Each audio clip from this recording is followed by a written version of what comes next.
and my wasteland soul never will be truly whole. My only remaining goal now to survive. Someday the rains will come and wash it all away. The heart of the wasteland will awaken on this day.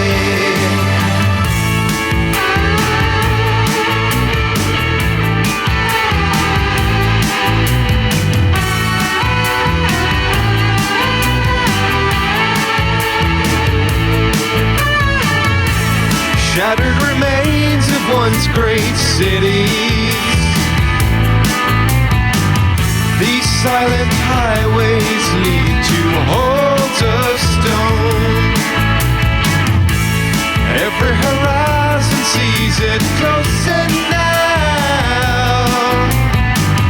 I venture onwards into the unknown, and my calloused hands I've learned to weather and withstand the tribulations of this land in which I strive.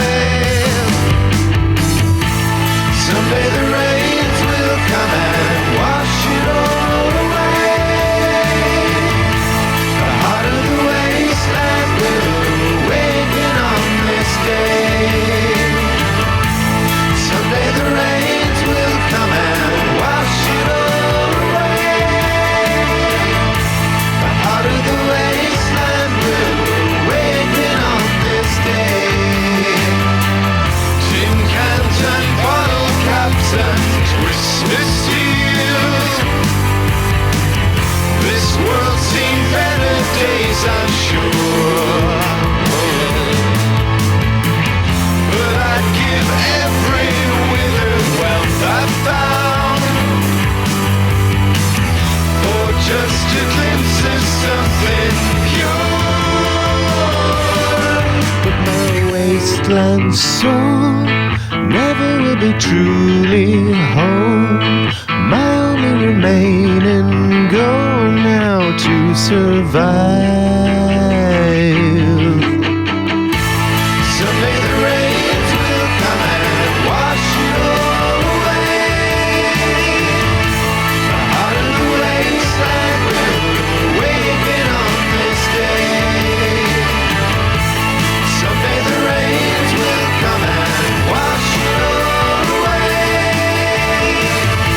The heart of the wasteland will awaken on this day. Awaken on this day. The heart of the wasteland. The heart of the wasteland. The heart of the wasteland. The heart of the wasteland.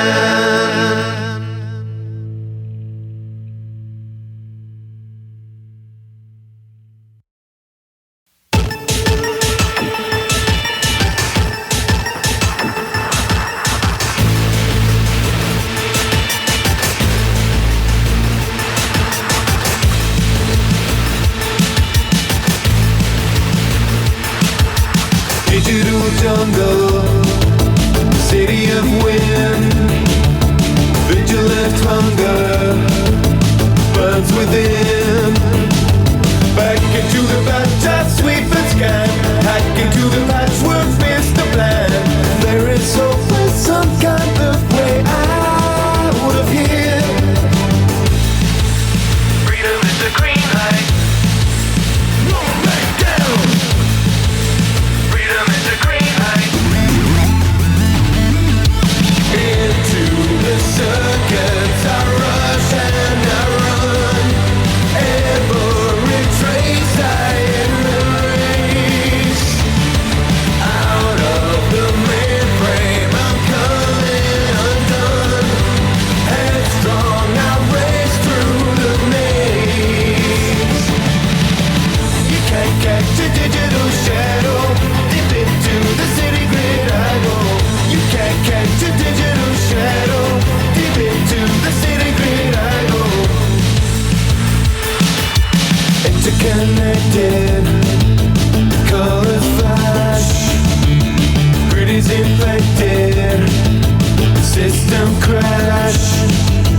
hack into the scroll of security, hack into the walls of your privacy. There is always some kind of way out of here. Into the circuits I rush and I run, every trace I erase.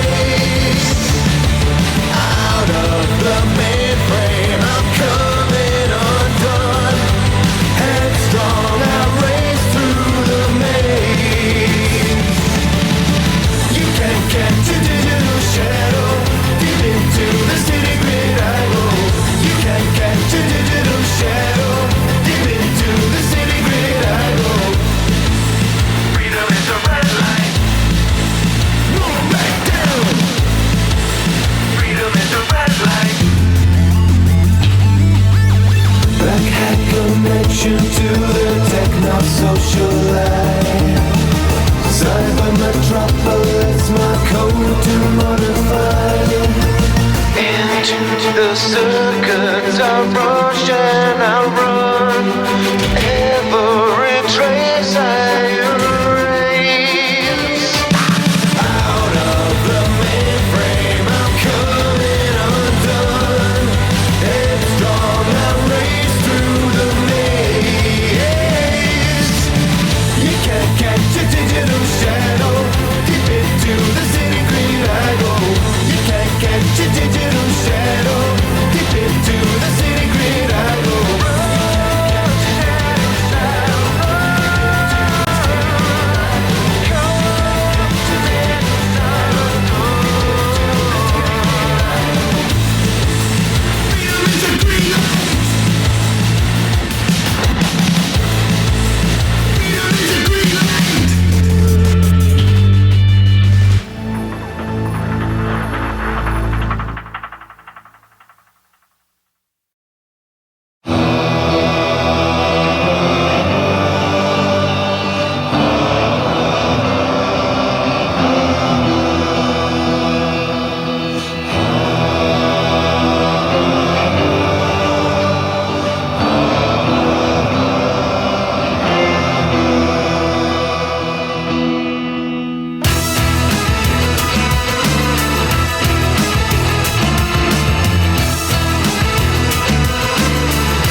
Break through the memory, history in the mainframe, Eve by the apple tree.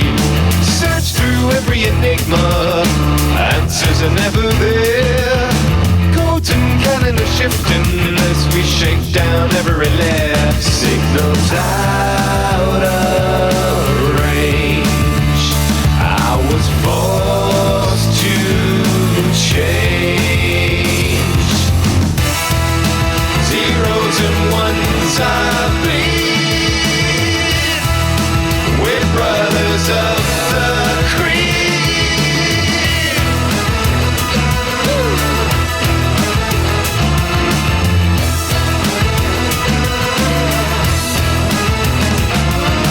Cry to Lady Minerva, tell me your prophecies. Legends turn into truth now, stop this spreading disease. See the world in a dark room, must I after all? Wise and numbers and data have become my home. Signals out of range, I was forced to change. Zeros and ones I bleed,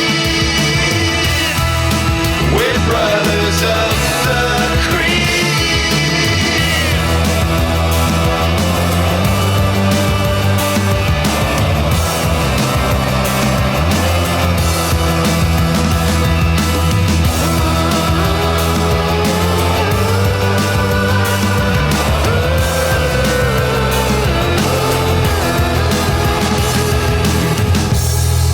Zeros and ones I bleed, we're brothers of the creed.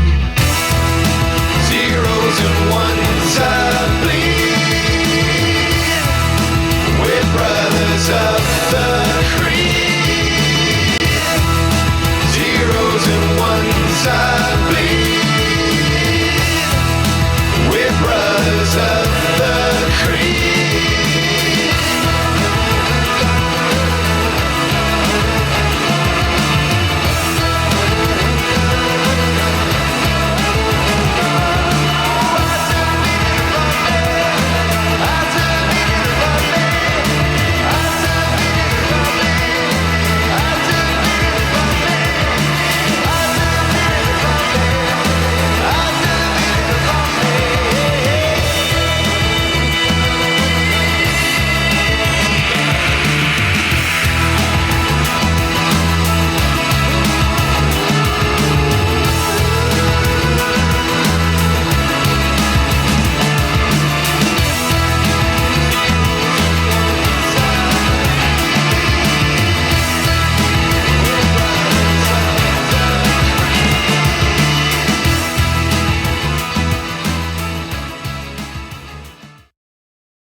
Sometimes a man with nothing good left to die for can live with nothing too. Hello, and welcome to Final Show Films. I'm John, or Senstaku, as you might know me on Twitter, the executive producer here, and I just want to thank you for watching. It really means a lot to us that people watch, listen to, and enjoy our shows. If you want to help us keep making these shows as fun and lively as they can be, please join your fellow fans in supporting us at our Patreon page at patreon.com/fsfilms or by subscribing to our Twitch channel, twitch.tv/finalshowfilms. It really means a lot to us that the amount of you who do support us continue to do so, especially our $25 plus tier supporters on Patreon. Antitonic, Cat Waterflame, Samantha Bates, Maureen Monty, and Bradley Alexander. Every little bit helps, so thank you to all of our patrons and subs. Check us out on Twitter at Final Show Films and on our website at www.finalshowfilms.com for updates, go-live notifications, and more. We love interacting with you, so feel free to tweet at us or email us at finalshowfilms@gmail.com. That being said, please relax and enjoy.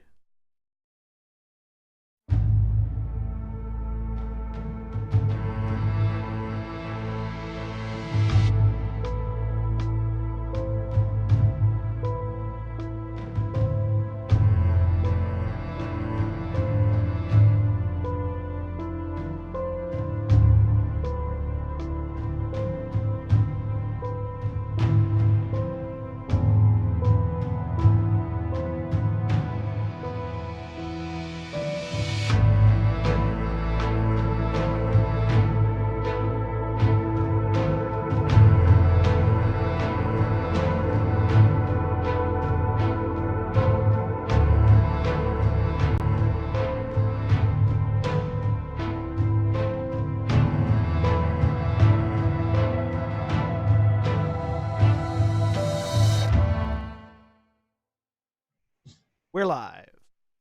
Hello and good evening, everyone, and welcome once again to Shadows of the Neon, our Werewolf the Apocalypse Chronicle that we're running here on Final Show Films. My name is Jack. I'm your storyteller for this narrative, and joining me this evening is John.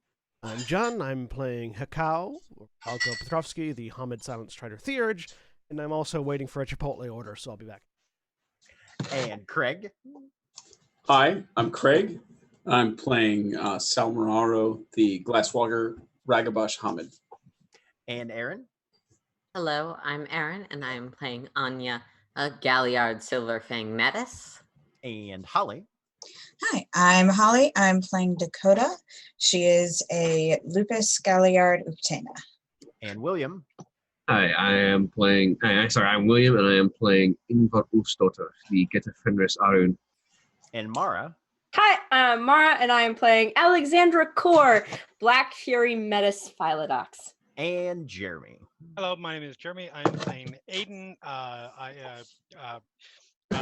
Words are good. Hamid, Philodox, child of Gaia. Fuck up. And last time we were in Vegas, the wings of the Mojave Pack tangled with a quartet of Weaver drones, eerily methodical men apparently housing spider spirits in their bodies somehow, and almost mechanically set on surveilling the halfway house cairn, location that this pack has been tasked with being guardians of, and a location where they also generally reside. 3 of the drones were eviscerated and 1 contained by the pack, while a brief foray into the Umbra revealed that pattern spiders were beginning to lay the foundations for apparently encasing the entire cairn in spirit webbing. Shit never gets too boring in Las Vegas. And now we return to the cairn as a black SUV arrives and reveals 4 other figures of the Mojave Green sept come to take custody of this agent of the Weaver.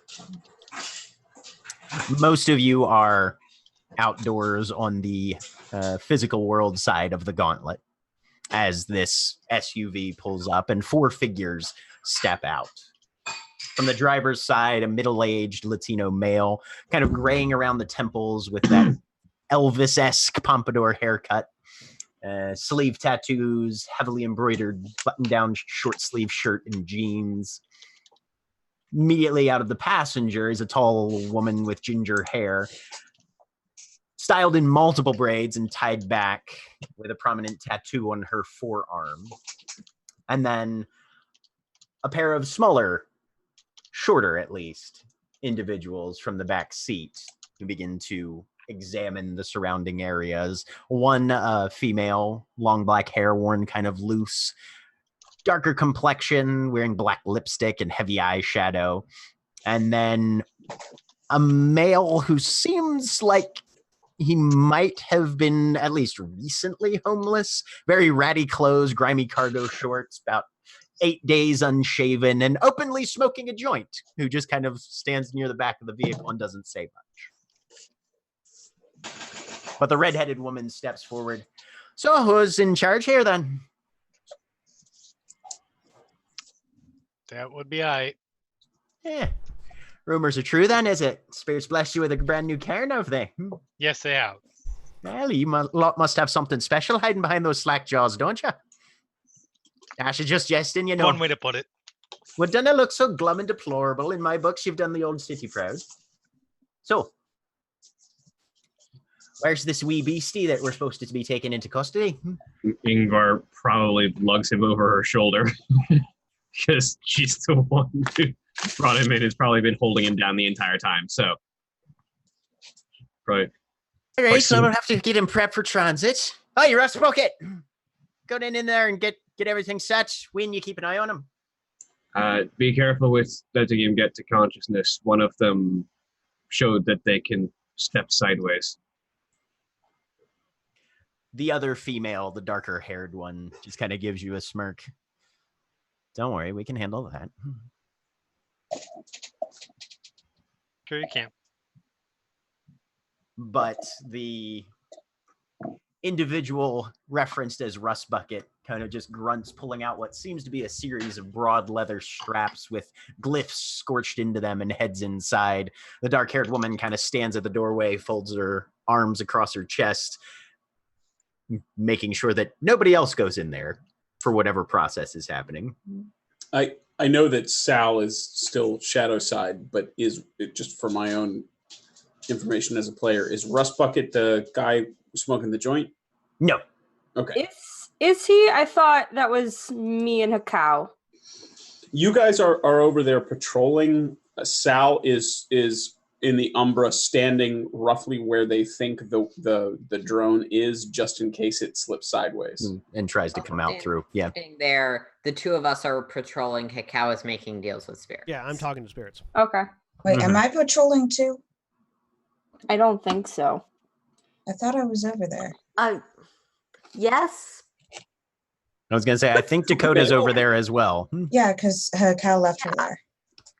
Yeah, it was the 2 Galliards. Yes, I remember this now. Yep. Mm-hmm. Yeah, no. Currently, I believe Aiden and Ingvar are the only 2 of the pack that are on the physical side of the gauntlet. Okay. I thought Hakao was. No, he's he's negotiating with spirits and trying to learn. I had gone back. Right. I had gone back to deal with Aiden, and then after that, I came back to the Umbra with Okay. Sal. Okay. And started talking to spirits. But the redheaded woman steps over to Aiden and Ingvar. Now, you've taken care not to talk too much near the creepy fucker's ears, eh? No telling what he might be able to get back to unfriendly quarters if you're not cautious. He's mostly just been kept unconscious with a knife to his throat, so that's about it. We haven't really said anything of value, no. All right. Keeping clear of names and that sort of thing probably be a good idea, but keeping him under should hopefully make sure that he doesn't have too much intelligence to take back to wherever he is at. Meanwhile, the fourth member of this little ensemble is lurking around the back of the SUV, apparently doing his best impression of a cannabis elemental. If you don't mind me asking, since they'd clearly taken an interest in this area for obvious reasons. Oh, aye. And we are the guardians of this cairn. How long do you think it's going to take you to get anything that we might be able to use to better keep an eye out for what specifically we might have? I mean, obviously we're going to be keep an eye out for everything, but For sure. No, Weaver folk tend to be right cagey, even in the best of times, so it's 6 to 5 and pick him. Whether or not we'll be able to get anything out before, we might as well just separate his head from his body and leave him in the desert. But fair. anything we can get out of him next few days, we'll either get directly to you or run it through Juniper, and she'll keep you updated. Thank you. Angela Jennings, by the way. And she holds out her hand. Aiden Taylor. Pleasure to meet you. Hey, Ingvar. Heard your name bandied about a bit. What do I know? Can I get a... You can get an intelligence and streetwise difficulty. Wonderful. 6. Let me just get into roll 20. No problem. Ingvar, you're newer. You'll be at difficulty 7 if you want to make this roll. I can make it. I've got 2 dice, so...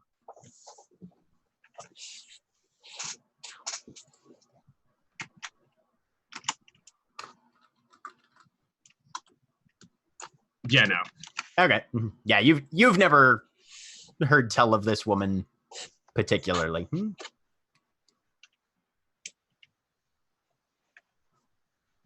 That would be 3. Angela Jennings is a name that you've heard around. She is she's a member of a 4-person pack called the Ironborn. Okay.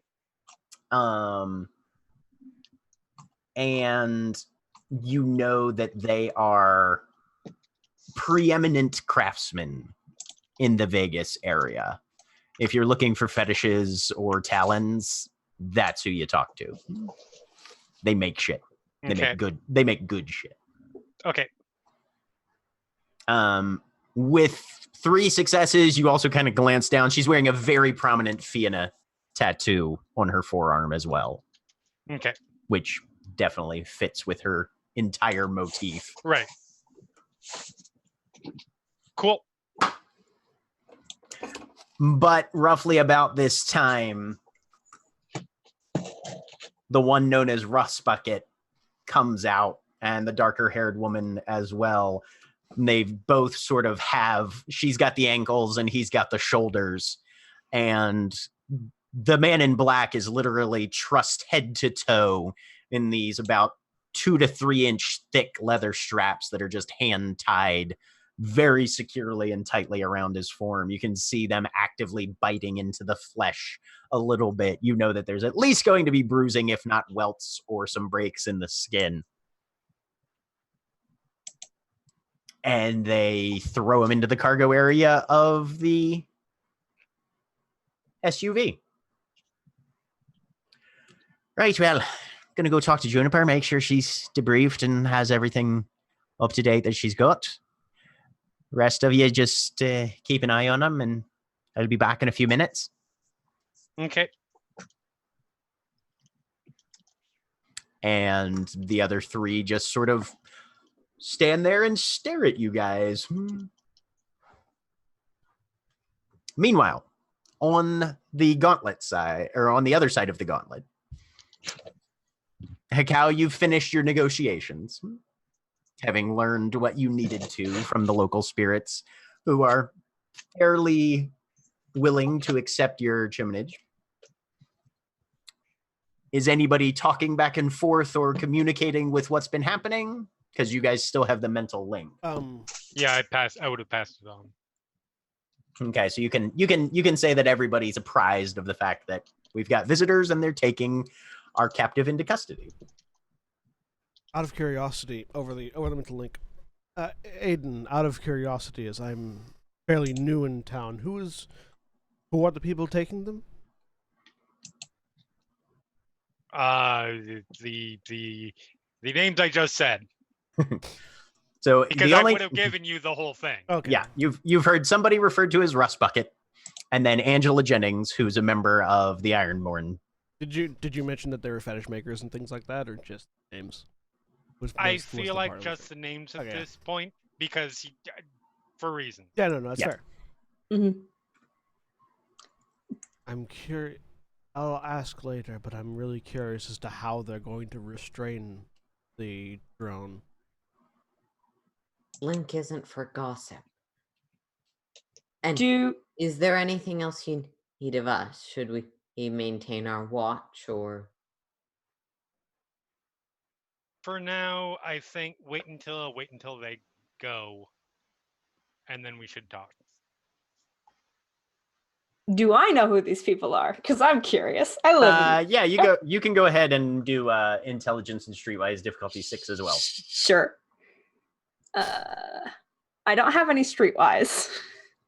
Can I still make the roll? Yeah. Okay. Yeah, you can still make it. All right. 6. 1 success. Yeah, you've heard of Angela, and you know that she's a member of the Ironborn. Okay. Mm-hmm. All right. Cool. Go ahead and give me a wits and empathy roll. Anybody who's on the physical side near the car. Difficulty 6. Sure. Specialty of reading emotions? Yeah. Okay. So that would be 3. No, that's a botch. Ingvar, you're looking. These people are stoic, unreadable. Mm-hmm. Feels very professional. Like, yep, this is a clan of warriors. Aiden, you're looking at Rust Bucket there with his Elvis hairdo, and he's kind of looking around a little bit. There's something that's got him on edge. That's not the guy tied up in the back of the van. Or the SUV. Okay. Oh, and then you see his eyes kind of follow as a couple of the Metis kids just sort of walk their way across the quad, and he sort of leans back almost like he's trying to stay inconspicuous from them.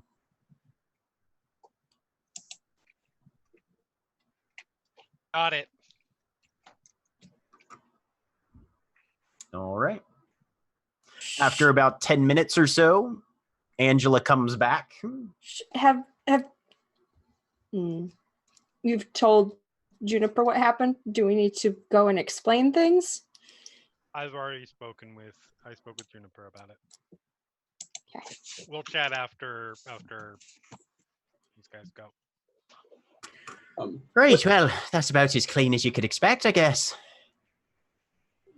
Craig? What happens when you botch while trying to shift? You can't shift for an hour. Okay. I believe. All right, fair. I just wanted to make sure before I responded in character. Okay, so Sal is staying Umbra's side and has not been particularly communicative on the mental link. What form are you stuck in? Krynos. Ah! I was gonna shift to Hispo to watch better, but Yep. So that's where you're at there, sir.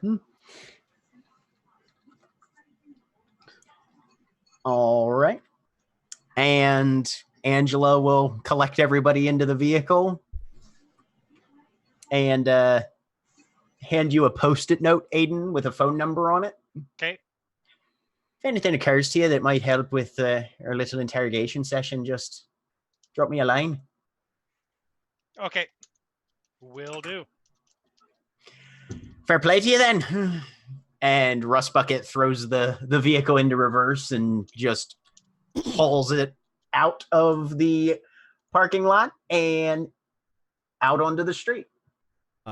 Umbral side and out loud, I look over at Sal. Are you okay, Sal? It looks like you've pulled a muscle or something. no, I just we were over here keeping an eye to make sure he didn't come on this side, and I figured I don't know, maybe if you all want to shift back, I'll stick around over here, do a little patrolling just to make sure that last drone fella doesn't try to get over into here. I believe he's been taken away. You can shift down now. You would have said drone fucker, not drone fella. I've been playing too many British characters. Yeah. No, I'm good for now. Thanks. And Hekau, go ahead and give me perception and alertness difficulty 6. Oh, okay. So is it visual? Yes, it is. So difficulty 8. Okay. I am one-eyed. Yes, you are. One success. You notice that there's something a little fucked up about kind of the knee joint on the left side on Sal right now, as well as his right side elbow.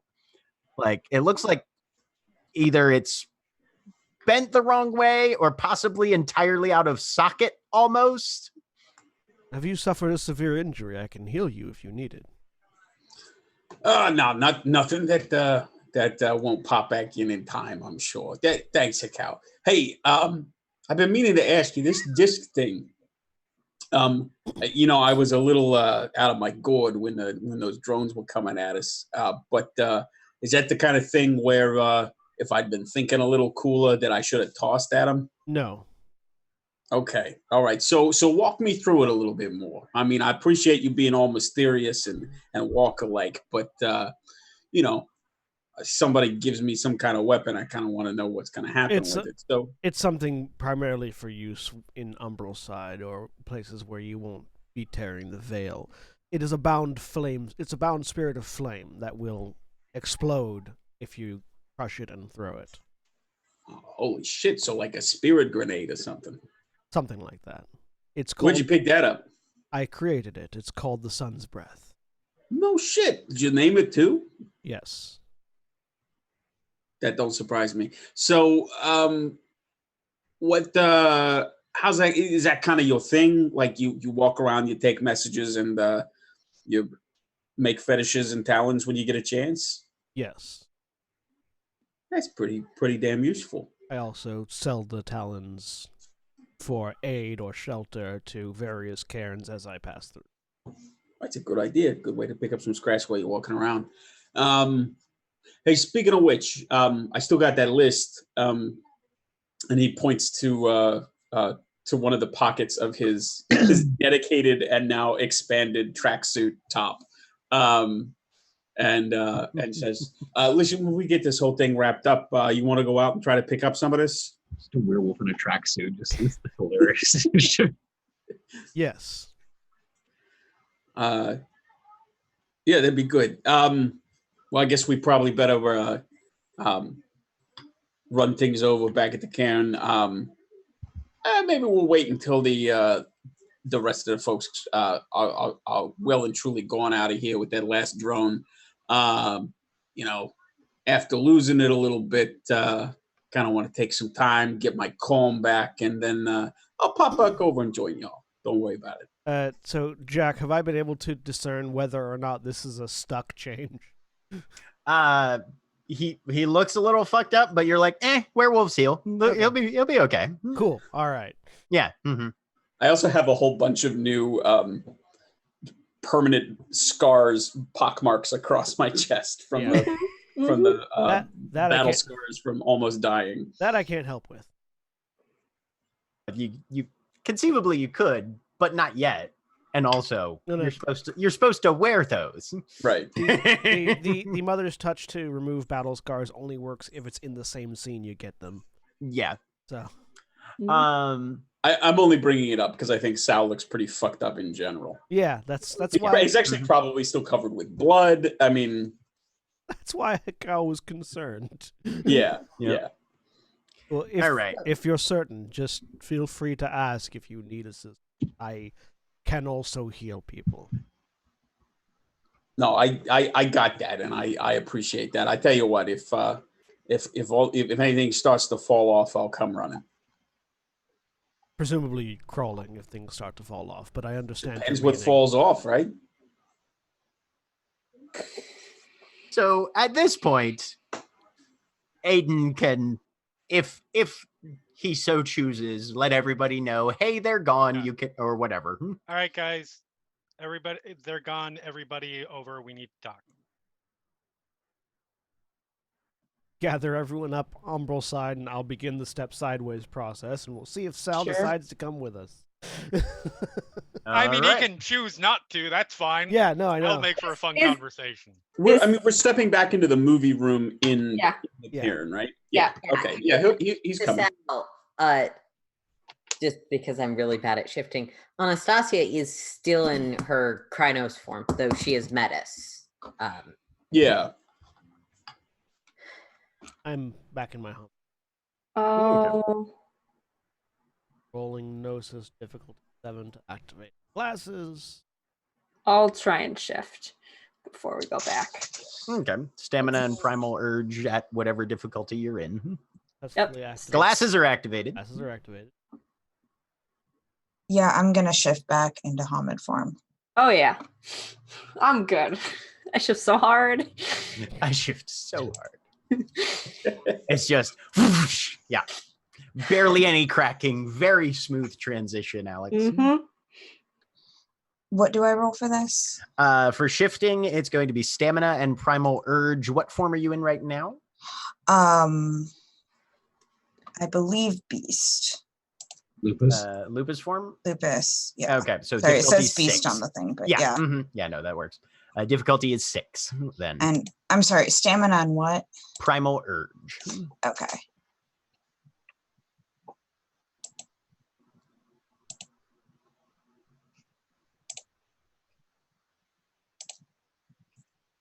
One success. She made it to Hispo. You made it to Hispo. You can roll it again, but at this point it's difficulty 7. I'll try it one more time. Okay. Jack, this is a reasonably enclosed place where I'm not going to be. Yeah. Mm-hmm. Okay. There you go. There you go, Dakota. Yeah. Mm-hmm. Now you make it down. Right. So you shift into that larger, far more dire and predatory wolf form, and then with a little more focus, complete the transition into bipedal.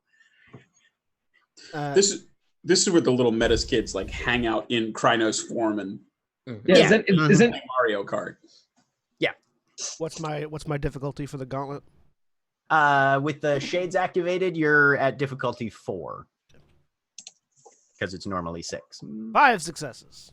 So yeah, you grab on to whoever, pull that gauntlet apart, and everybody who's coming with just almost instantly you step through that rocky surface and into the movie room where Aiden and Ingvar are awaiting, I assume. Yep. Yep.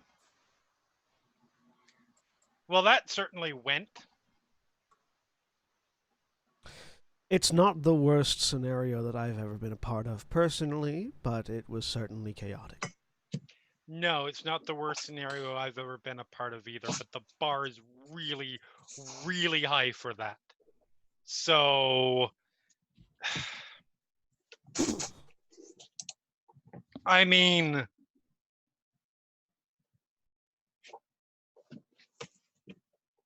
there are reasons. There are a lot of reasons for why that happened. No small amount of it's me. There was some misjudging on my part. Part of it is we haven't been operating as a group for more time than some people sleep in a day. So we're grading on a curve here, I think it's fair to say. Honestly, the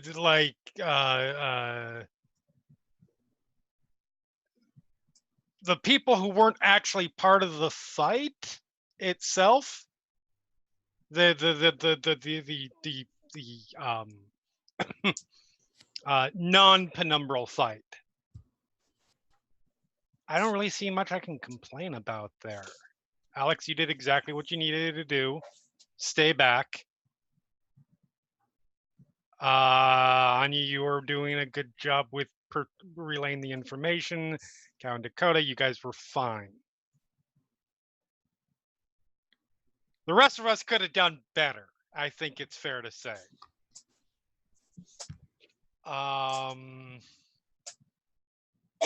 Could have done a whole lot fucking worse too. What happened? I could have done worse is how we lose the war.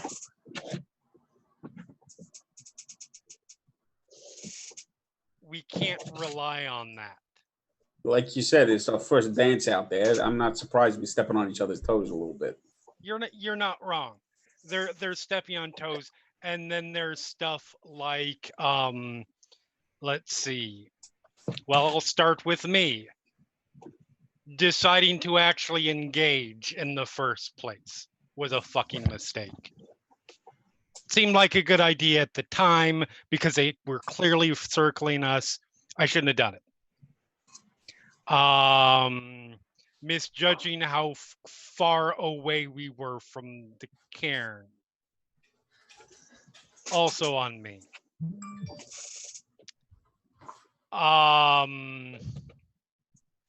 At the point that the fight was engaged, how's a really good way to put this? Trying to commit murder in the streets. Hey, point of order, they were the first one to open fire on us. What happened? Just break it down into what happened. Objectively not. They were not the first ones to fire on us. That, I believe, and correct me if I'm wrong here, I will rewind, but was the stabbing. Mm-hmm. That was the first thing. I wasn't exactly going to stand by while they kept continuously trying to brainwash us, and judging by the conversation that we got over the mind link, it was starting to work. Look, here's another thing I'm going to throw out here. First off, I don't mean to be an armchair lawyer, but pretty sure stabbing don't count as firing. But second of all, I said murdering in the street. I did not say shooting. You used that qualification. I did. It's a bullshit qualification. But second of all, and more importantly, I think what Xena Warrior Princess over here is talking about kind of draws attention. We got a whole shitload of new people with a whole shitload of bag of tricks. Mm-hmm. We ought to spend some time learning what those fucking things are. Like I said, I was running out there in time just to try to see maybe we could even stop the cars. I don't think we got to go.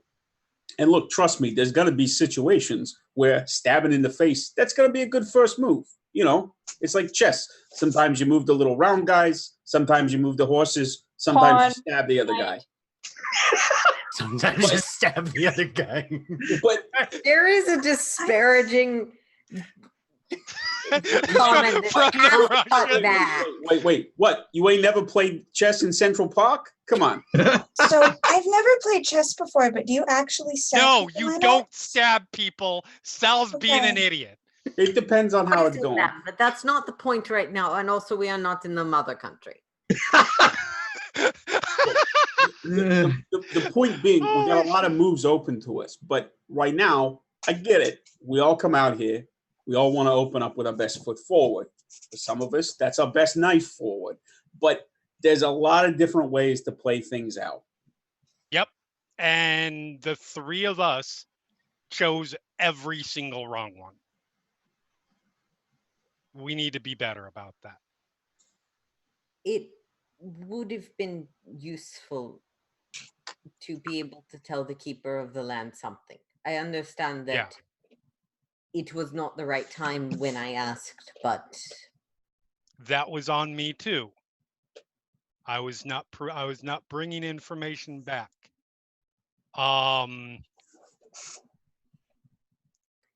Regardless of this, you made a call. And I made a call, and it was a call based on the fact it was based for reasons that were bad reasons.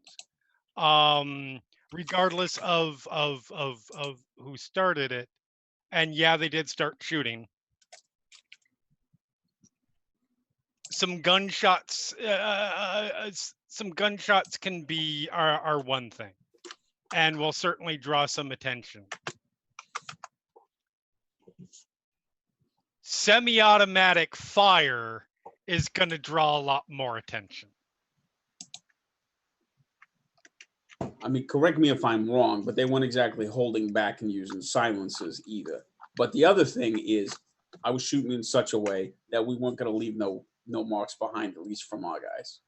Well, I'm hearing a lot of deflection and not a lot of acknowledgement here. No, you're right. You're right. I'll get a different kind of gun. And I'm not saying, like, to be clear, we handled this.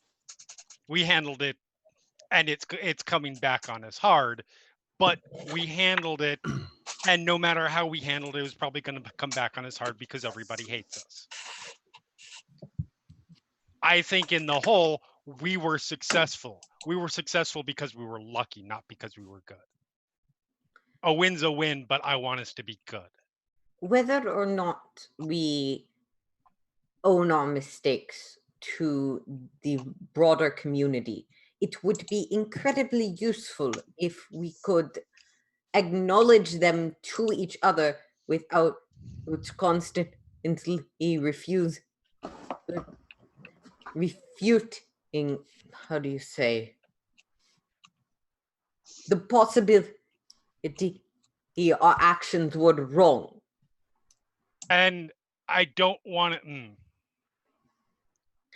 I'm not saying that they were entirely, but being honest with each other where we could do better and not constantly contradicting our alpha's assessment of our battle would be useful.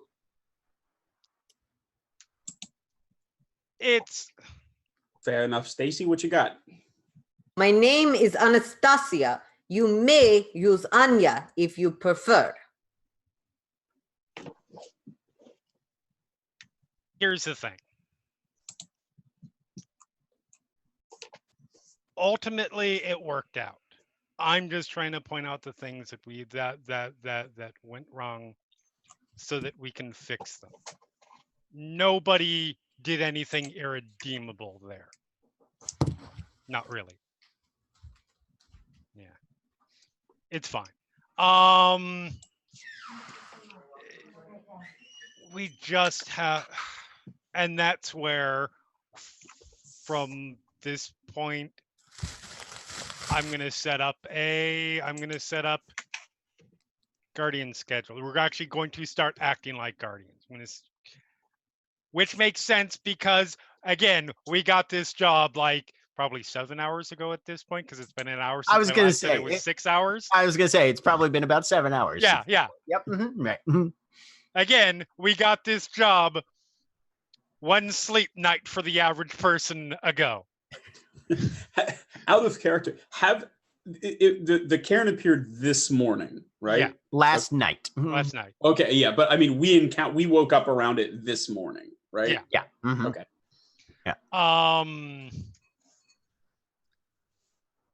So yes, guard schedules. Starting to work together, training together, all that kind of stuff, and still having time where we can do what we need to do, because let's be honest, most of us have other things that would at least a lot of us have things that we need to do outside of our pack duties at this point, and the rest of us need downtime. Otherwise you burn out, and then you become me, and you don't want that, trust me. Speaking of burning out, even those of us that do have other responsibilities need sleep and downtime. Yes, exactly. For now, despite all of that, we won this fight. So good on us for that. For the moment, I'll figure out schedules later. What for people are up for guardian duty for now? I'm fine. One. I'm still kind of keyed up. Sal, Ingvar, Alex, I need to talk to you for a moment. So,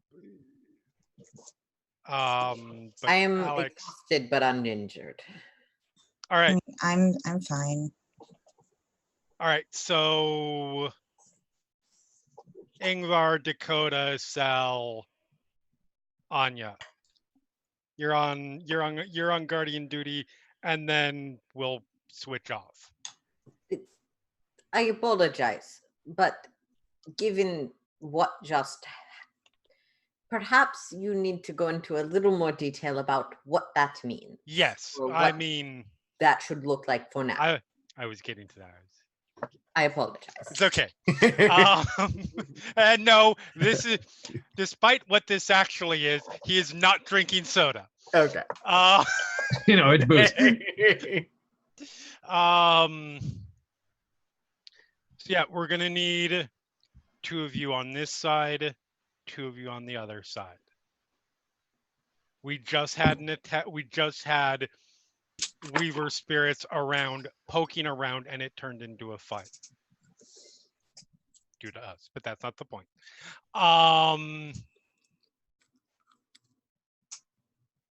The danger is greater right now as opposed to lesser. So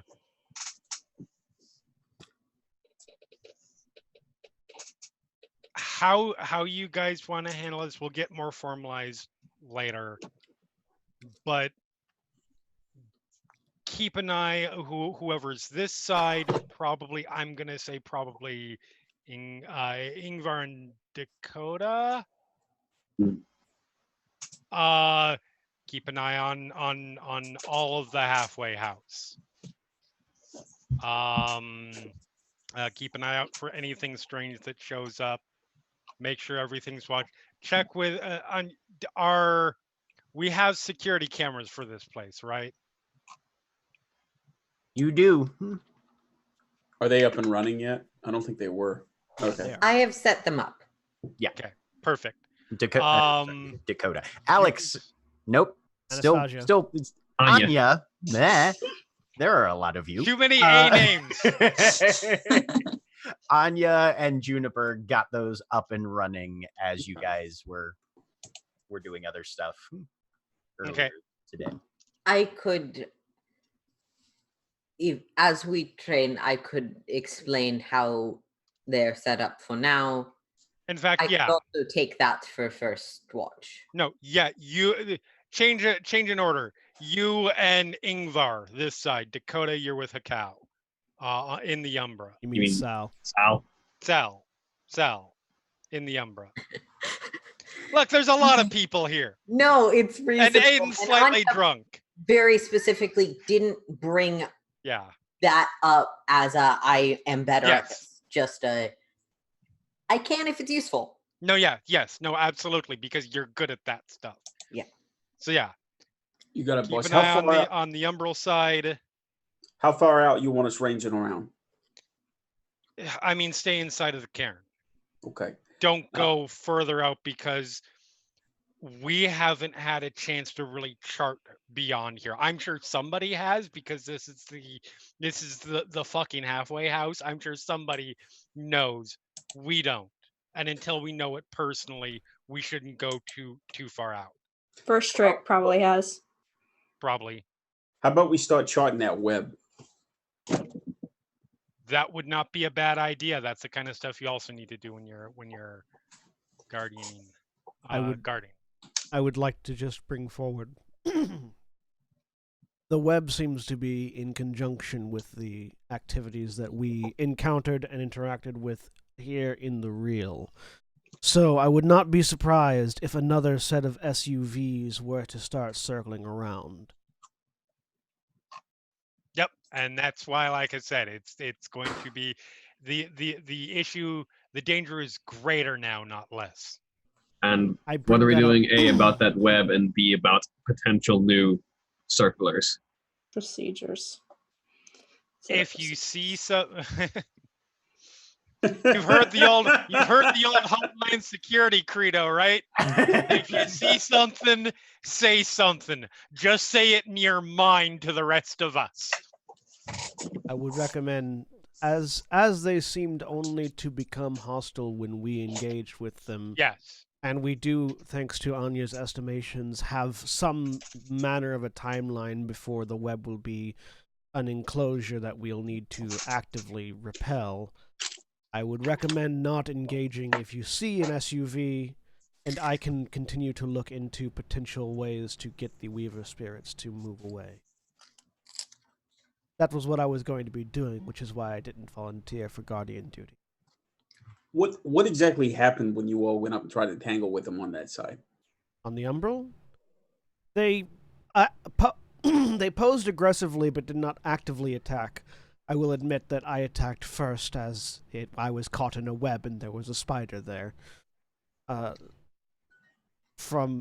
look over at Alex and Anastasia and Dakota. You said that you spoke with them. Yeah.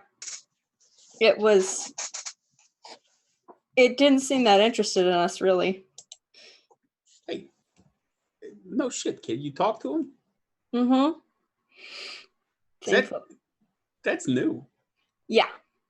What did you?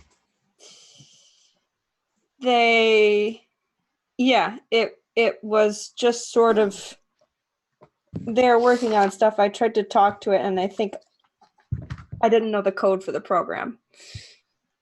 Well, spirits will respond to you in a method that they find most comfortable.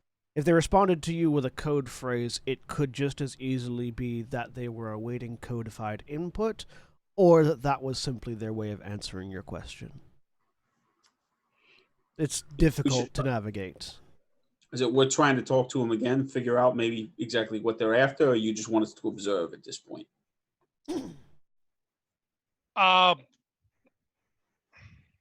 Don't engage. Certainly don't try to.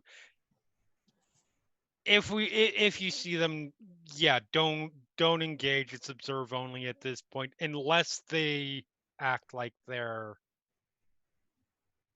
doing something endangering, and then don't engage. Let us know and wait for us to get there. If I might offer a perspective. Yep. This is an area with many guru and several cairns. There will be specialists, and hopefully they will have the time and expertise to direct us in how to dismantle the situation or dismantle it themselves.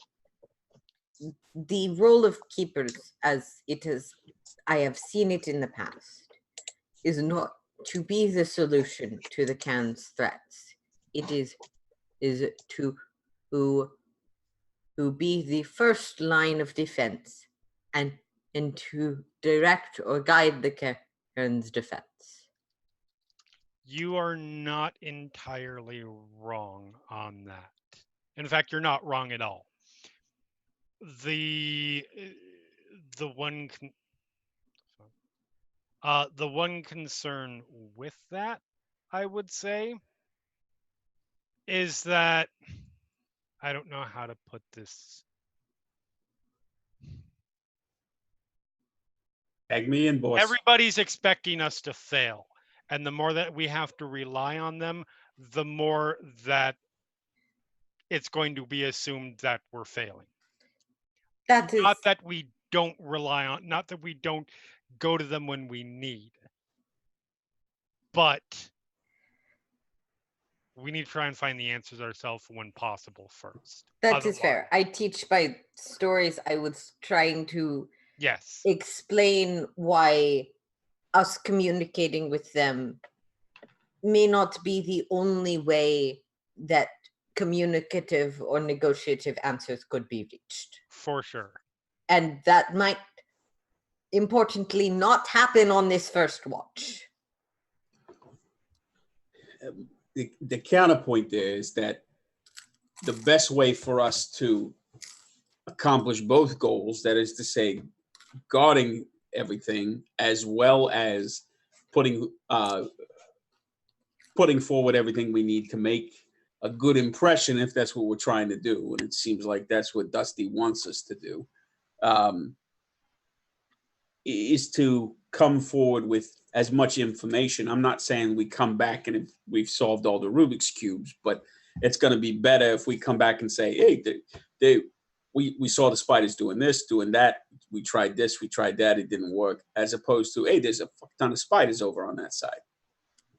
So I got you. Don't engage. Yeah. But all I'm saying is do more than just watch them creeping around. Oh, well, of course. I mean, document, find information, because the other role of Guardians is not just to stand there and say who goes there when somebody comes up to the door. of course not. It's to find out the best way to keep everybody safe. Our job is to protect this place, however that may be. So if, oh, by the way, the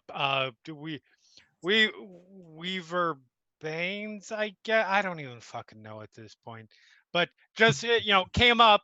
I watched them. They walked by and walked into the halfway house.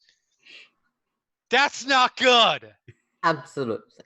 And to be the voice of the Modi here, of course, to make sure no one is misunderstanding, these are Weaver spirits. They might not be openly hostile, but they're almost certainly not our allies. They're not.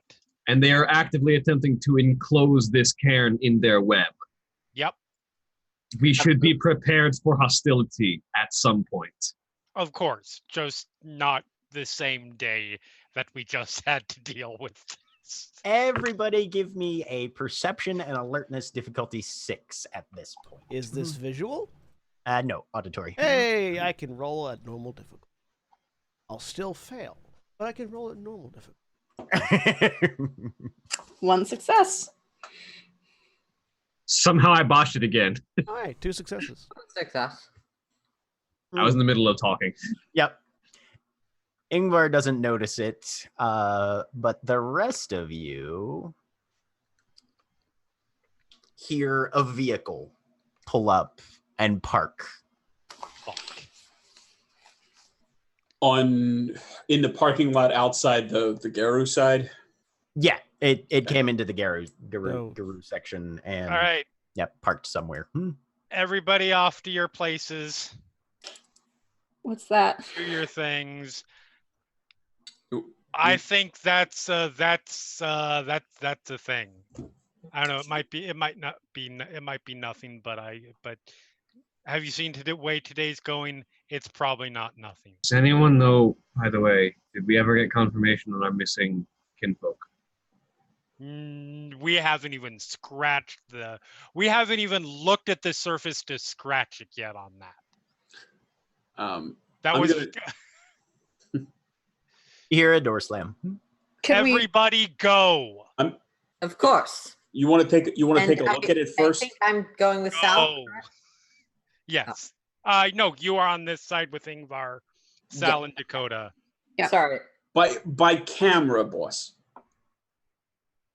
We can look without having to go anywhere. You might need all of us, depending on Go what it right is. now because I need to have a conversation with Alex before I get my ass kicked by the superior. I have already left, and hopefully I'm taking Ingvar with me, though I'm not like dragging her. I would have like. Sal, Ingvar's been given an order. What does Ingvar do? Ingvar's going out to patrol. I suppose I will just you're on cameras. in Hikao's normal quiet voice, Sal.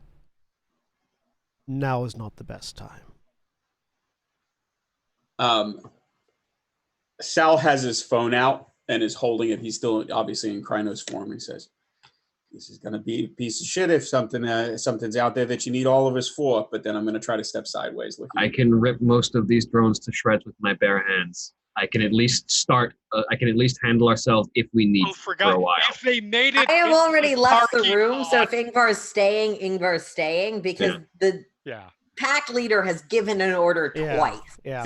If they made it into the parking lot, they're probably not Weaver spirits here to kill us. We haven't heard violence yet. While people are scattering and stepping sideways, Aiden having already expressed need to talk to Alex, I'll look over at Aiden. Would you like me to go see who's arrived? While you talk with Alex. If you want to play interference really quick, that's fine. I'll go do that. That would be nice. Can No one yells at the guy with the limp, hopefully. No. People will yell at the guy with the limp. Yeah, your disability does not entitle you to better treatment. I It said just entitles you hopefully. to not being treated poorly. Fair. No, that's fair. I said hopefully. I didn't say definitely. All right. Sal disappears into his own phone. Kyle, you went back up on that. No, I should be fine. Oh, yeah, go. Ingvar, I'll show you where the camera rooms are because I'm going to be in there. It'll be useful for And you rendezvous. need to know how to do that too. Absolutely. All right. Jack, I'm not going to make you guys roll for it because you're in a cairn and you're not under threat. So we'll say that Dakota and Sal managed to get sideways without too much trouble at all. Oh, I got 4 successes. Okay, so instantly you're sideways. Like I said, not any trouble at all. Yeah. I'll bring Dakota if she wants to come. Yeah. Okay. She, All right. she wants to come. All right. So you two just shroomp and pop out of the rock on the spirit side. Can I use plug and play from this side to interact with things on the non-shadow side? Not across the gauntlet, no. Okay. All right. Can I? Because Alex is really curious about who just drove in. She wants to go out, but she won't. Can we see like the window in the movie room, or windows? Do they look out at all onto the parking lot area or not? They look out onto the little drive that goes past. You cannot see the parking lot from this room. Okay, I'm antsy. Hey. But All right. So Aiden and Alex. Yeah. I need to apologize to you for something. what? You did absolutely everything correctly. I fucked up. And don't get me wrong, I'm sure I will pay for it too. But Juniper made it pretty clear it's unlikely you're going to get your restriction lifted anytime soon. I'm sorry. I want to be clear, this has nothing to do with you.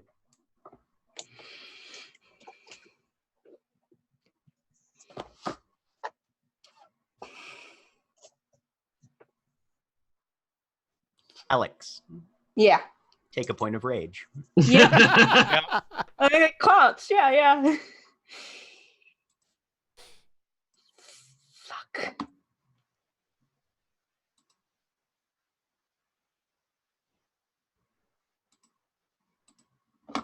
That doesn't mean I'm going to that doesn't mean I'm going to stop trying. And making Is that gonna help? Yeah, well, You're trying? I'm not. Yes, I'm trying. I haven't had a chance to talk with these people yet, even once.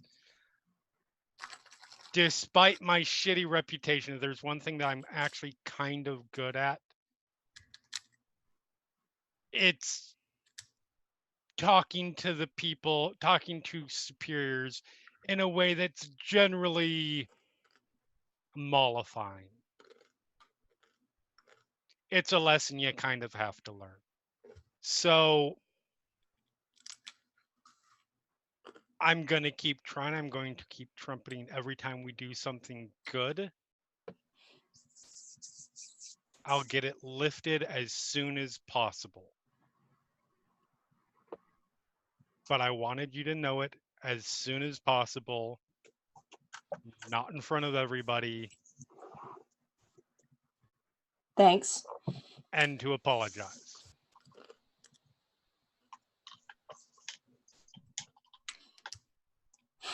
Cacao. As I'm walking out, I am basically pulling a harmony flute out of my side bag and sticking it in my coat so that it's more easily accessible if I need it. But otherwise, I'm just walking to the parking lot. Okay. And as you do, you see a small pickup that is parked in a previously empty space, and a woman in her mid-20s or so, short-cut blonde hair, walking fairly slowly, like she's very tired, towards one of the apartments. She's got a bag slung over her shoulder. It's kind of a forest green. What was the name of the kinfolk that was because it was said a couple of times, but I as a player don't remember it. Katja. Gotcha. I'll sort of lean over. Katja. She pauses, turns.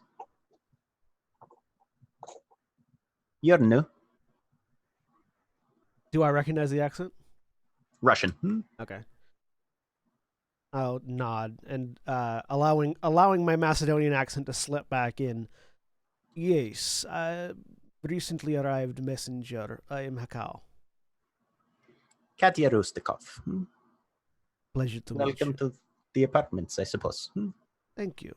There was some concern because apparently you are arriving home late. What happened? Late? I am not. She sort of looks around.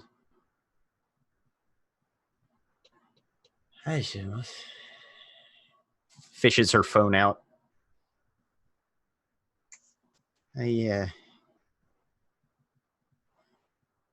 That would seem to be the case. I do not. Did you lose track of time? I must have. Jack, just looking at her general reaction, can I get an occult roll on this or something? So this would actually be. It's not a cult per se. Enigmas? You would be wanting to roll intelligence and Enigmas? Empathy? I would say intelligence and X-Files. enigmas at this point. Yeah, probably. Difficulty 7. Is my analytical specialization for intelligence supply? Quite a bit.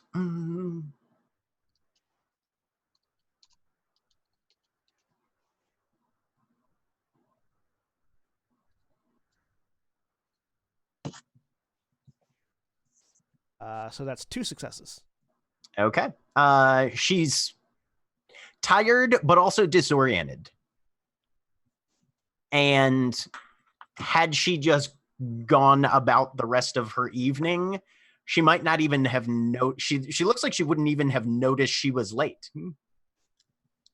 I am a bit of a spiritual medical professional. Might I walk with you as you head home and just ask you about your day? There's a pause. Give me a charisma and expression, difficulty 7.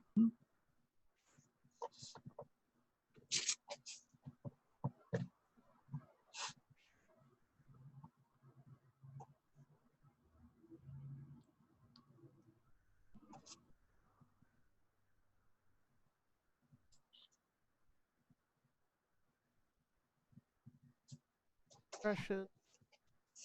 If 7. 1 success. Well, you are only slightly more intrusive than most of the other people that live here, so why not? I apologize for this. And basically, I just want to walk her, like not try to stop her, just walking her to her Right. thing and just asking the questions that Hikau would know how to ask that I don't. That might give him some more information on whether or not this. Obviously, something weird has happened to her. Just trying to figure out what it might have been, or at least where it may have taken place. So are you asking about the events of her day? Are you asking her about her current state of mind and physical condition? What are you asking her about? I don't think she'd be able to. I'm not state of mind. I think events of the day, like was everything fine? Like was everything normal when you left work? Was there any point during the drive where something weird happened, or you feel like something weird happened? Because presumably whatever happened on her way home. So what you get from her with those roles is that she left work at the normal time. And as far as she can remember, she drove straight home.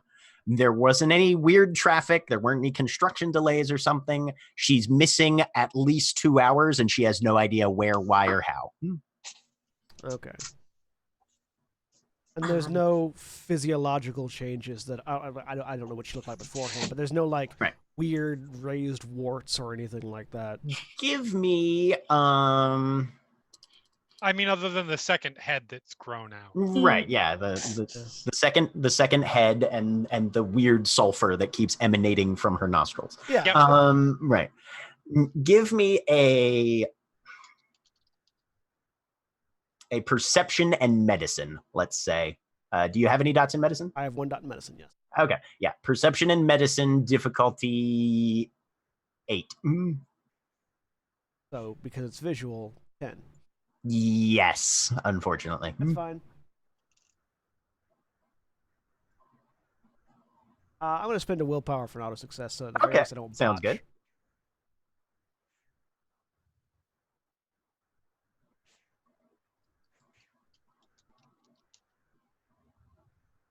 Nice. 3 successes. Well, well impressive. then, you notice that she is favoring her left shoulder. Sorry, what was her name again? Katya. Katya. Katya Rustikov. Miss Rustikov, there seems to be some sort of stiffness in your shoulder. Is this a normal occurrence or is this new? There is something. It hurts. Might I have a look? You're going to need another Just charisma and I'm a doctor kind of thing. right, yeah. As the kinfolk thinks, oh yeah, This the is new now guru it's starting. has asked to give me a massage. Uh-huh. How shocking. Not at all what he is. Give me a charisma and expression. Totally is a thing. Give me a charisma and expression, difficulty 6. No, it's not, and that's what makes it so great. 2 successes. Is that that's not the point. Right. Right. Yeah. There probably is a flashback to like 2 days ago, Sal coming up and be like, "Oh, you look kind of stiff up there. Hey." You are the one Can I that help does you up with that stiffness you seem to be getting work I'm just sometime in the glad that last 5 minutes? I'm just glad that stiffness was in relation to up there and not Right. something else. Hey, I may be a werewolf, but I'm not a monster. I got 2 so- successes. 2 successes. She'll kind of shrug down the shoulder of her shirt, and even you can clearly see a small injury, maybe an inch long near the shoulder blade. Seems to be half healed, like it's whenever it was sustained. It's been a couple days since it happened. Do you recall receiving an injury to your shoulder right here? No, I was certainly not injured there this morning. This seems to be an old injury, like it happened a few days ago. Yeah, that is impossible. I No, I have been fine. I will bring this information to Juniper, and we will see if we might figure out what is going on. This is very strange. She gives you a look like, oh, great. Now everybody's just going to be talking about me. I'm gonna try Is- my best to It is nothing. Juniper will be fine, and she has far more important things on her plate than whether or not I accidentally bumped into my shower rod. Katya, there has been much. I'm trying to figure out the best way to word this. For a kinfolk, especially. Yeah, for a kinfolk especially. There has been a sudden increase in the danger of the area for Garou in particular. We are sort of currently on edge about making sure all of us, both us and our kinfolk, are taken care of. This is something Juniper will want to know. It is not something that you need to worry about reflecting poorly on yourself. It is merely a concern that we are No, having. Господи, fine. You will talk to who you will talk to. Please, get yourself some rest. We will figure out what has happened. This is the concern. Well, then I am certain I will be contacted about this tomorrow. And right about now, you've reached kind of her front door. She lives on one of the upper floors. Again, I am Hakao. I am new here, but I will be here for a while. Thank you for speaking with me. I hope that we will be able to solve this mystery soon. Oh, yes. The great mystery of when Katya accidentally bumped into something. Okay. Good night, Hikau. And then Hikau then says, also, what's your sign? Hakao doesn't believe in astrological signs. Nobody who uses that line believes in astrological signs. Okay, Cupid would disagree with you. Well, we want to get into that discussion. Anyways, over the mental link, Katya has arrived. She appears to be mostly okay. Aiden, I'll need to talk to you about this when you're done with Alex. And then I'm heading, and then not, obviously, this part not being trans. I need to find Juniper. Okay. And that is where we're going to take a break. All right.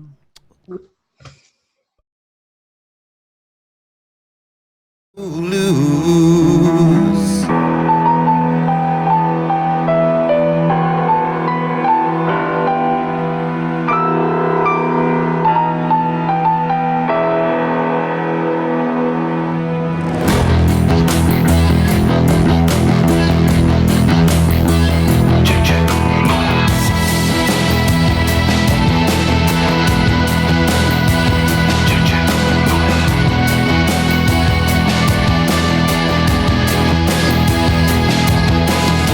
Scars on my hands, skin window staring to nowhere. A man with nothing to lose.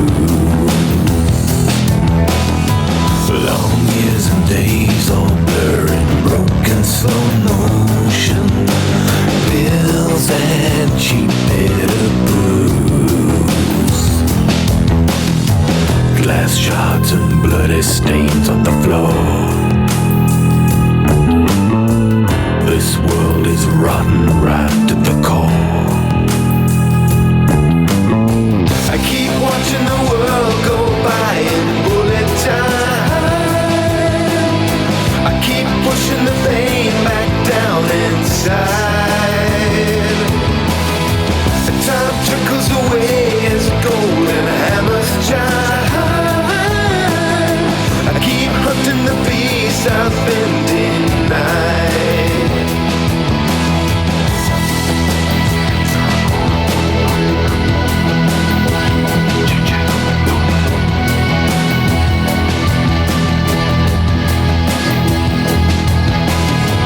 Just like a wild stray dog, I stumble through side streets.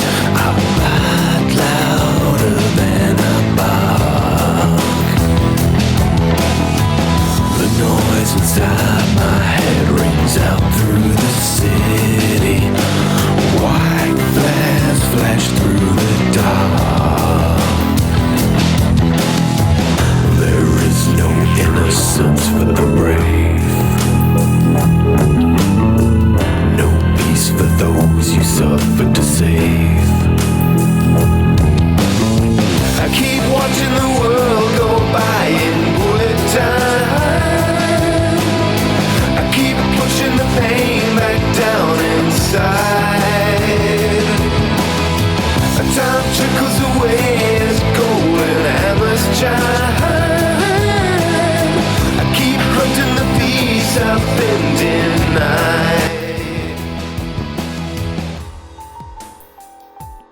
Sometimes a man with nothing good left to die for can live with nothing to lose.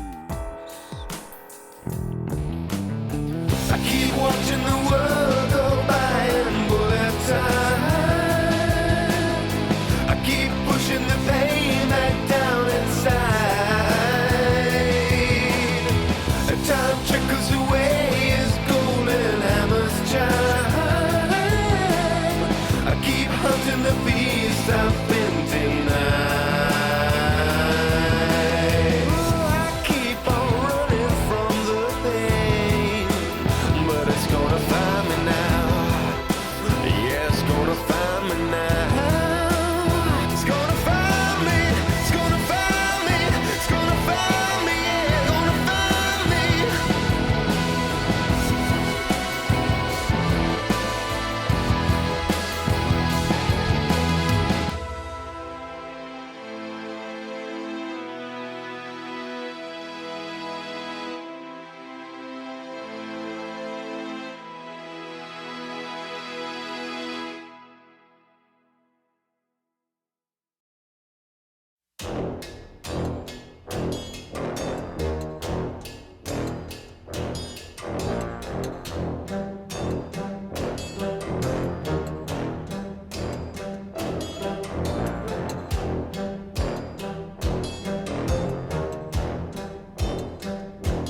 I am Poach, built of sludge. Through the jungles and the loaded lanes I trudge. Out my way, hook the prey. When you're blundering, bumbling, I come out to play. And they hate me 'cause I'm greedy, but a hero's got to eat. They whinge and whine and whimper 'cause I snatch all of the meat. They yell that I am cheap and that I undermine the rest.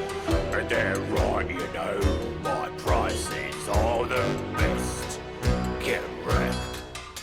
1, 2, now I got my hooks in you. 2, send you to the cooks to stew. Chew, now I got my hooks in you. I am Punch, built of sludge. You can push and pull, but I will never budge. Meat so fresh, lovely flesh. On these legs of lard I thud and thump and thresh. And they hate me 'cause I'm greedy, but a hero's got to eat. They whinge and whine and whimper 'cause I snatch all of the meat. They yell that I am cheap and that I undermine the rest. And they're right, you know, my prices are the best. Get wrecked. 1, 2, now I got my hooks in you. 2, send you to the cooks to stew. Chew, now I got my hooks in you. What's that instrument you've got there? A trombone? Huh? A tuba? And we're back. Welcome back, everybody. So, 2 things that remain for the evening. As Dakota and Sal step sideways and come out for their evening patrol, everything seems to be pretty quiet. The internal region of the cairn inside the barn is perfectly peaceful. You can, if you peek over the walls, you'll still be able to see a little bit of that activity as those clusters of fractal, semi-transparent webbing seem to be very, very slowly growing from the ministrations of the pattern spiders out there. But that's about it. This is just after the interaction in the room before anyone has Uh-huh. found out who's coming in the car. And Sal steps over and is just immediately still in Krynos form, but immediately pacing back and forth, scouring the dust in the desert sand with his claws. And then as soon as Dakota's over, he turns back around and says, where'd you say you grew up?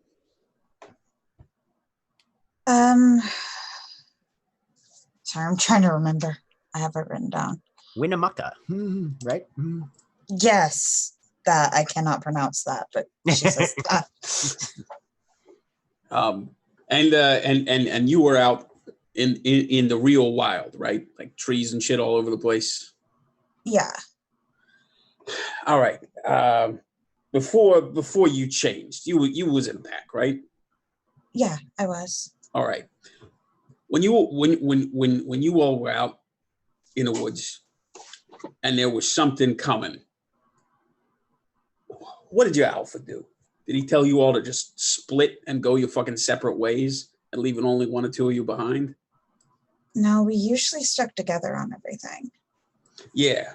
There wasn't a lot of like breaking up. Yeah. See, that's the part that I just keep fucking thinking about. I mean, when I went through my change, they all like freaked out and ran away from me, but that was something else. And that was shit. And I get that. I had a lot of kinfolk around, so it wasn't a big surprise. I just I'm that's a whole conversation we can have sometime. Shit, you want to have that conversation now? Because did you ever see any of them again? No. Damn. I mean, after that, I was taken in by family, so I kind of just stuck with them for a while. Was it kinfolk or full blood Garu?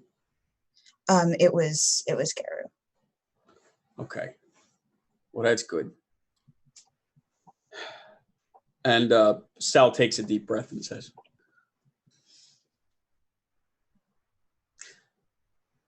let me ask you this. Do you ever miss chasing food? Oh, yeah. All the time. When we get a chance, when we're off shift, you want to go fucking chase something down out in the desert? That would be amazing. Yes. Yeah.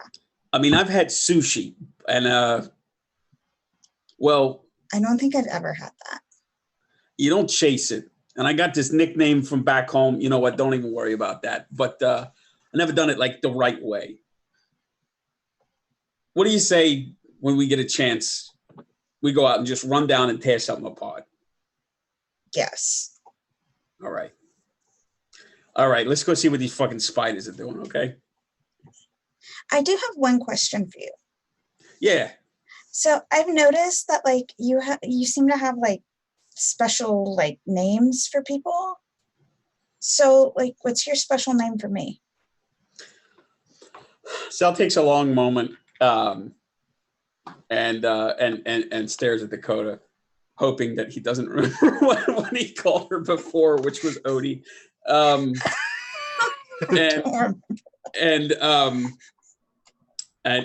says,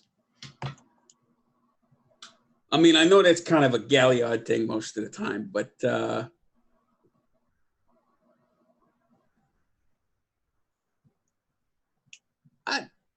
you know what? I got to do some more thinking about that one. Okay, I was just curious. You got it. All right, so you guys go off on your patrol as we pivot back to Alex. Yep. So I'm stuck here again. And I guess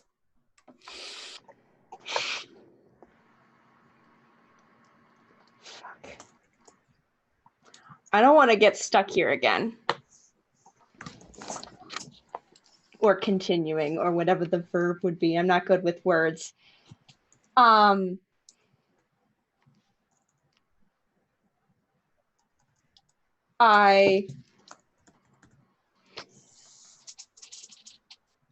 get nervous talking in groups and with attention, but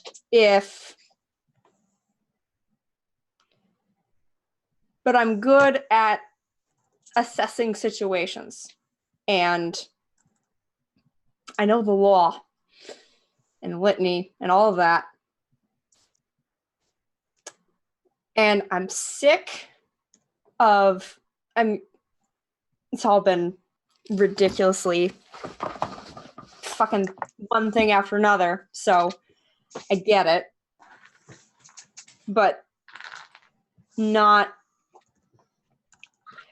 don't want to get stuck behind a wall looking up at helicopters circling when I can tell that my best friend is outside freaking out and I can't do anything about it. So just put me, you're gonna figure out like the card watching schedule and shit. Don't leave me in this stupid fucking movie room all the time. I don't know. That's it. I don't want to get stuck behind in a room shoved out of the way of people. Okay?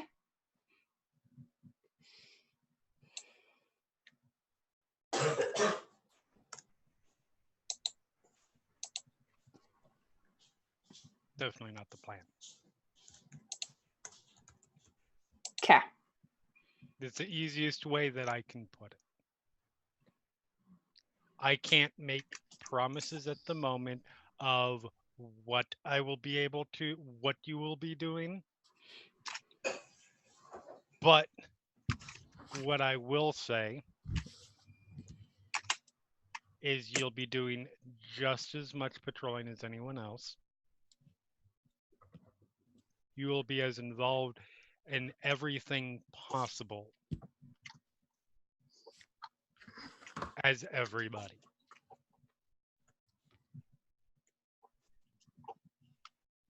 Because from what I've seen so far, you seem to have a pretty good...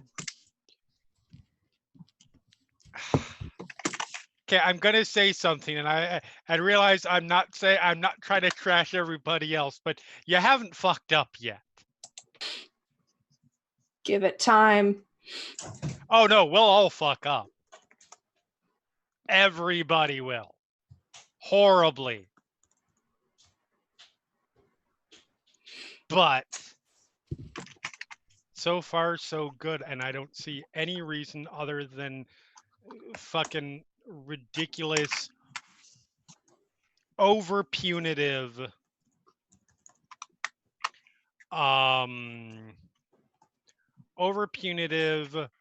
overly cautious, blaming you for something, a lot of things that you have that has nothing to do with you.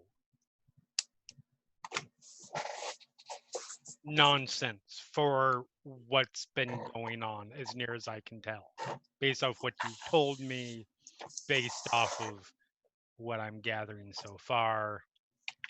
And so, I mean, 10 years ago, I would have said, fuck it. We'll break the rules. And then when we actually do accomplish something good by breaking the rules, then, you know, sure, they'll be angry and there'll be some ass kickings, but they'll start to see the light. No. I'm smarter now. Good. That doesn't always work, but will work within their fucked up system to get you the amount of freedom that you need and deserve. That's it. Okay. Now, can I please go and see what the car is? Because this has been driving me nuts. Go. Flash out. Jesus fucking Christ. Okay. And that's the point where you get the mental message that it's Katya, and it's like, ah! I still go out and look. I Yep, need that's to. definitely Katya's pickup. So at this point, roughly a week will pass. As the time passes, you all begin to find a rhythm to your new role at the cairn. You're able to gradually ramp up security. First strike actually returns the following day. Simply mentioning to Aiden and Hekau that they need to bury at least a pound of raw meat in one of the flower beds at least every other day. For the alley hounds, she states, and then walks off with a wave and no further explanation. But next time that you guys go into the Umbra, crossing the gauntlet, and you're able to fairly well predict what you're expecting to find, there are a number of canine, not lupine, but canine spirits just kind of lurking around the barn on the other side. They're not huge, but there's about 8 of them. And you get the idea that these are part of the spirit side security. As long as you keep up the meat, these guys will stick around and at least be present. Although they do seem to be confining their movements specifically to the barn itself, staying inside what would be the apartment complex grounds on the material side. But with those sort of things in place, we'll go around the table and everybody can sort of state and plan what they're doing for the next week or so before things start to kick off. So we'll start with Hekau. So the week begins right then with me telling both Aiden and the name that Juniper. Juniper. Juniper. Thank you. Both Aiden and Juniper, what I discovered about Katya, that, her days, from her perspective, her days seem to be normal, but she lost about 2 hours somewhere in the drive home and ended up with what looks to be a several-day-old scar from a several-day-old wound on her shoulder that she doesn't remember getting. And then we're acting on whatever reactions they have for that. But primarily for the week, I'm bargaining with spirits, getting the chiminage that I had listed out, bargaining with spirits to get the gifts that I have, that I've got with my experience. And also, if possible, I'd like to see if I can get any of the spirits that I bargained with for my gifts to basically transplant to the cairn. Because I'm mostly talking to owl spirits and healing spirits and life spirits, and if there's a good population of those in the area, that's good for all of us. So basically, in addition to getting my gifts, seeing if I can get them to live here with us as well. Okay. Then also talking with the bat spirits, the Wi-Fi bats that we had talked about previously. Trying to get them in our security, and basically I'm spending, aside from anything else that anybody else might ask, like teaching Sal how to talk to spirits if he still wants to learn.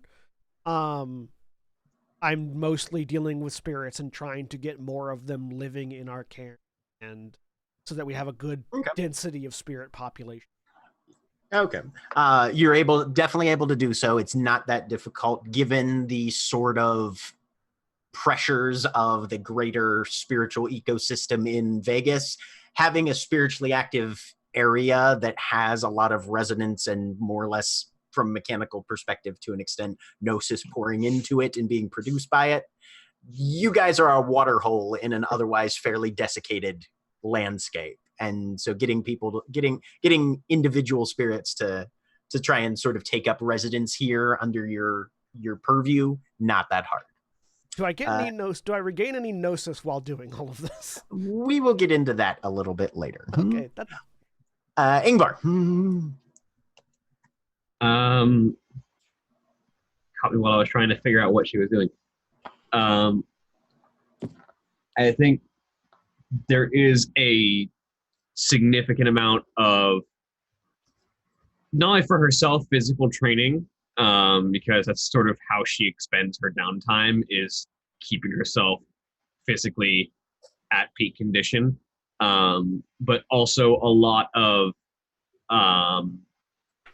physical security rundown of where in this cairn are the places where someone can run, where is potential cover in case of firefight, where are the shortest routes from one location to another, sort of basically scoping out and casing the entire cairn to figure out tactical overview, essentially. Recon and sit rep, basically. Yeah. Okay. Yep, that's easily accomplished. Everything Absolutely. she knows is how to wage war, so she's going Right. to approach it with that mindset. For sure. Anya. Anya is, from the perspective of the rest of the pack, Anya is immediately there any time there is a request for her presence or there is a shift. She spends a bit of additional time beyond normal shift of just making sure everyone's fully fluent with the security system, answering any questions they have, and probably also a bit of time being sure she understands the expectations of the glass walkers specialized in this that might have particular needs of the security system or its methods. Okay. But outside of those times, she is basically unfindable from the perspective of the rest of the pack.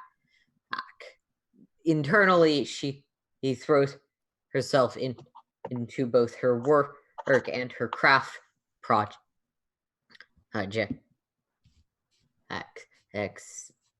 anytime that's possible. Okay.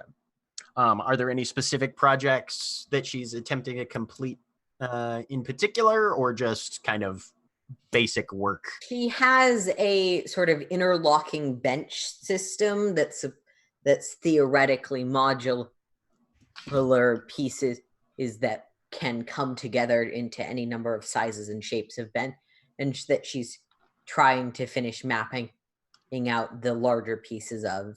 She gets as far as you get in a woodworking thing in a week with that, which All right. Claire doesn't know. Sounds good. Dakota. There are several things. She would also like to work on like combat. Okay. And whenever she gets a chance, she would love to go hunting with Sal that he had mentioned. Okay. And at some point, she would like to try to wander off and explore the city. On which side of the gauntlet? On the normal material. side of it. Okay. Yeah, material. Yeah. Material side? Okay. Yeah. Sounds good. You are able to do all of those things. There is enough time in a week that you guys will have at least 1 or 2 shifts where you and Sal are off guard duties at the same time. I assume Sal will probably take the wheel, drive you guys out to the desert, and you murder some jackrabbits and shit. If we can, I was thinking we might drive out to the Spring Mountains. Yeah. They have deer and elk and stuff. Oh, going for some bigger stuff? Yeah. I will have you guys roll for that then.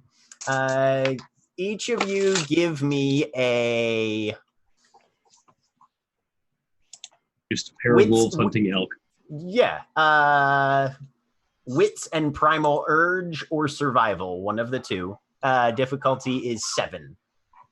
Either way. See how good of hunters these two are. Yeah. Mm-hmm. Sal is wearing the wolf equivalent of an orange jacket. He stopped off at like Eddie Bauer and got ready for the hunting trip. Jesus Christ. Oh my God.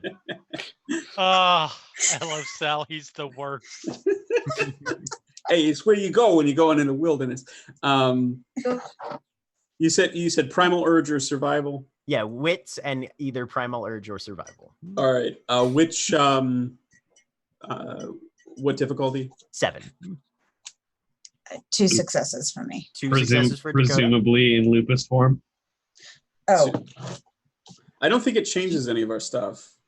I don't think it changes your wits now. Wits or primal urge, yes. Right, yeah, it wouldn't change. So yeah, It wouldn't affect your wits, but congratulations, you're equally good at running down an elk, whether you're in human form or in wolf form. That makes no sense whatsoever. No, that is specifically assuming you guys are in some sort of animalistic predatory form. Otherwise, Yeah, I think it would be like 12. I love the idea of like Dakota in Lupus form hunting the elk, and Sal again wearing the orange jacket, just throwing himself through trees. Sal just drives it over. Sal just hits it with his Escalade. Look! I bagged one. That is a way to go hunting. But yes, the two of you spend some time in the springs. And yeah, between the pair of you, you bring down a reasonably sized yearling elk. And enjoy the nature of a somewhat more naturalistic predatory activity. Sal also has a couple bottles of red in the back of the car, which he will bust out after they, presumably still in Lupus form, eat some of the elk. Yeah. Mm-hmm. Sounds good. Has Dakota had wine before? Red wine with your raw elk. I don't think she has. Uh-oh.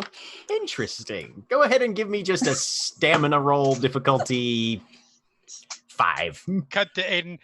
Would you stop getting our Lupus drunk? He says, with a paper bag with a bottle in it nearby.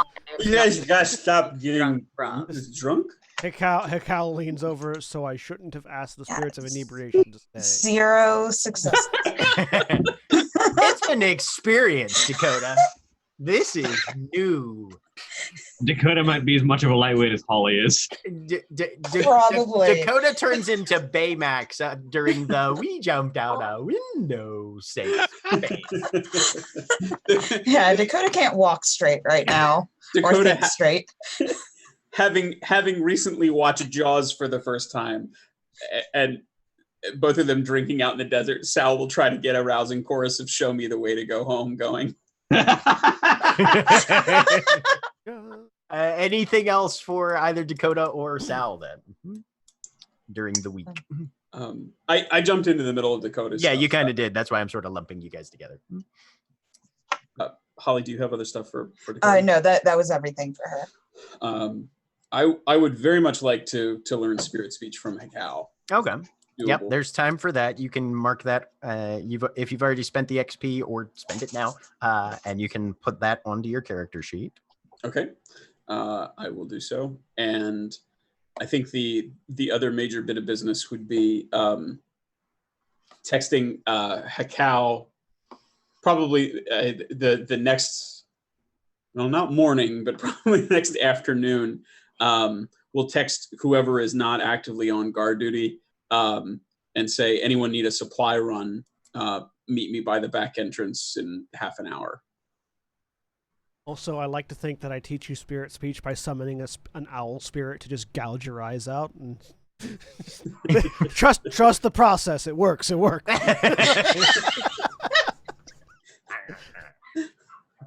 They'll grow back. It's okay. They'll grow back. All right. God, So yes, shopping and supply runs are made. Sal pulls, whoever is coming, Sal pulls up to the back in his Escalade and rolls down the window and goes, "Get in, losers, we're going shopping." Of course he does. Alex requests a knife. Just a knife, period. And then compare text. Nothing more specific than that? No. Okay. What kind Sal of buys knife the does... biggest goddamn Bowie knife he can find. Ethel, a knife. This is a knife. This is an oil. Wait. All right. But See, the also, thing- also something that he thinks that Alex would like, knowing Alex a little bit. So if you want to describe it within the fact that it is the largest knife that you can commercially buy in the Las Vegas area. The thing is, Ingvar's Fang Dagger can do the "that's not a knife" to the Bowie knife. Probably. But, so here's the question. Where does Sal draw the line between knife and sword? Because I guarantee machete slash... I guarantee you could buy those in fucking Las Vegas. Oh, you yeah. definitely can. But no, The anime store Alex- near my house sells them. Right. Alex. Yeah, but Alex we live said in knife. Portland. That's different. Alex said knife. He gets a knife. Sweet. All A right. big knife. Fine. They sell less knives in Vegas than Portland. It looks No, but very but efficient. Portland sells weirder description. things. Okay. I think, right. So I think also anybody who all would come on the shopping trip?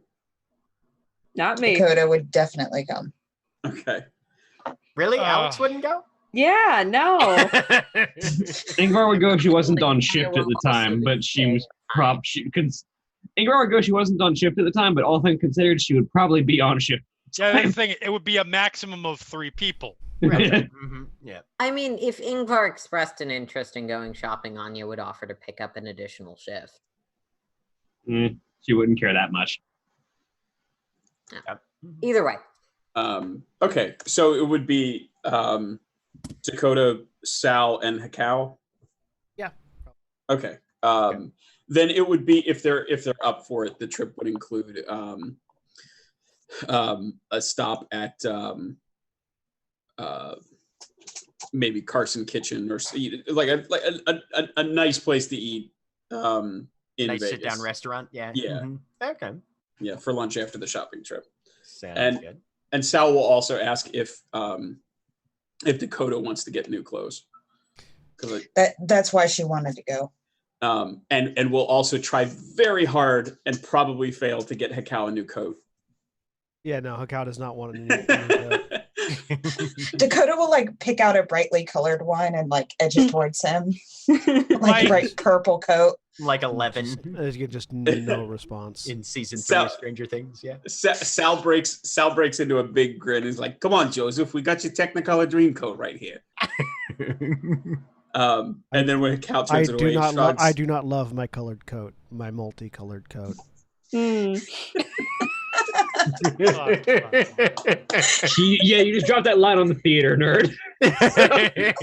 Right? Hit you with the musical line. Then Sal will shrug and turn back to Dakota and say, "All right, Technicolor, I guess it's just you and me with some taste." I'll get through to him at some point. You also notice that throughout the entire meal at whatever diner we end up going, Hakao like secretes pieces of the food away in his coat. Oh my god! To save for later.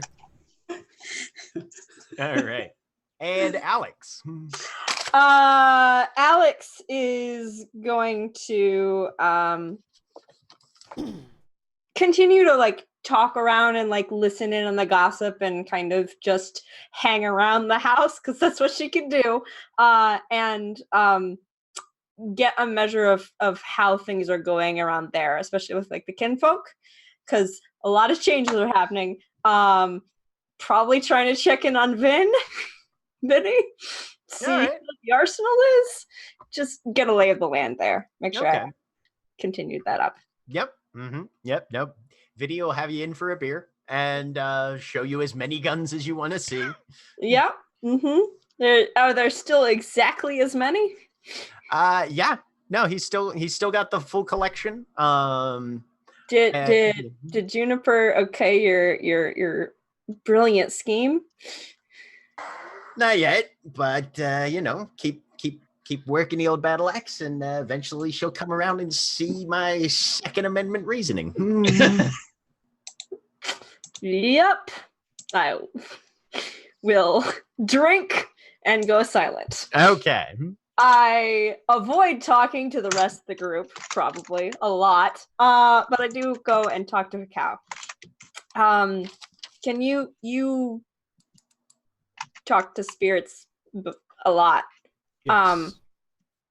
I wanted to ask someone to teach me something that I don't think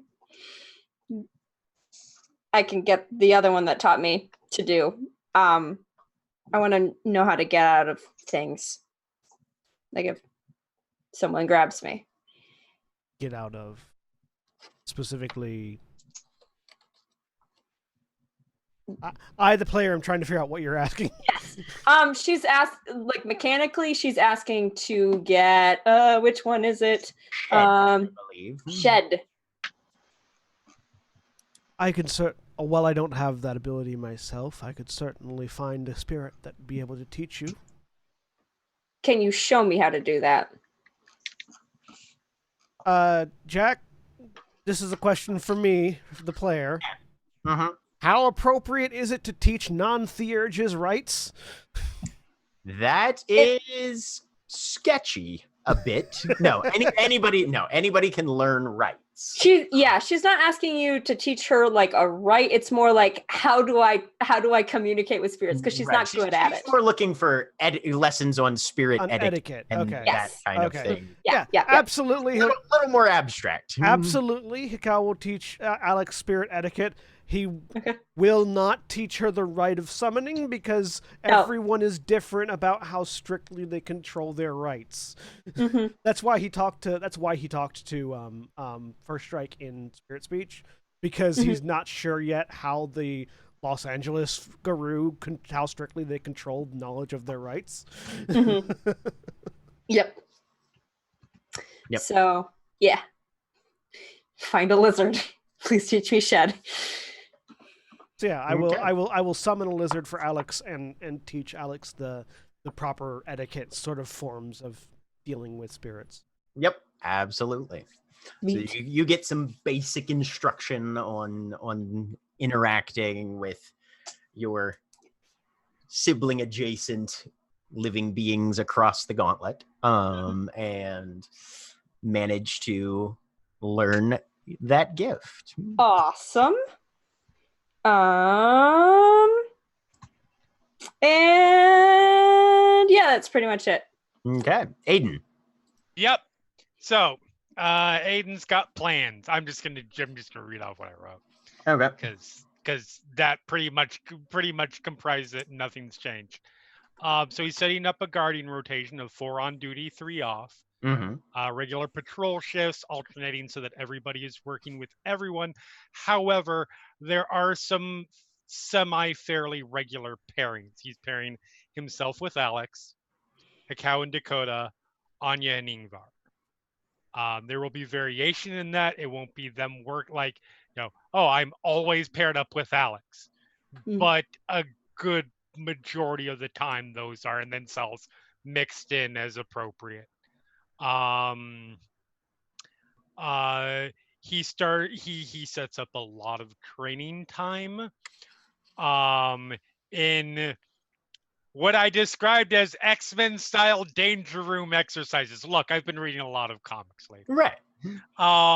Just without the tech. A lot of matchups like brawls against each other, 3 on 3, 2 on 1, 3 on 4, all sorts of combinations. Basically, not in order to get people's skills up, but to get them comfortable working with each other and know how to work as a team, learn each other's capabilities, learn where each other is weak, and counterbalance that stuff. Storyteller question. During these sessions of training, are there a preponderance of thought bubbles where everybody's thinking about what they're good and respectively bad at the entire time? Okay, good. Probably, yes. I mean, I can at least speak to Anya. Anya is internally, not verbally to anyone else, self-critiquing. Yeah. Oh shit, I haven't done this since I was like 18. Right. My mentor would be furious. Yeah.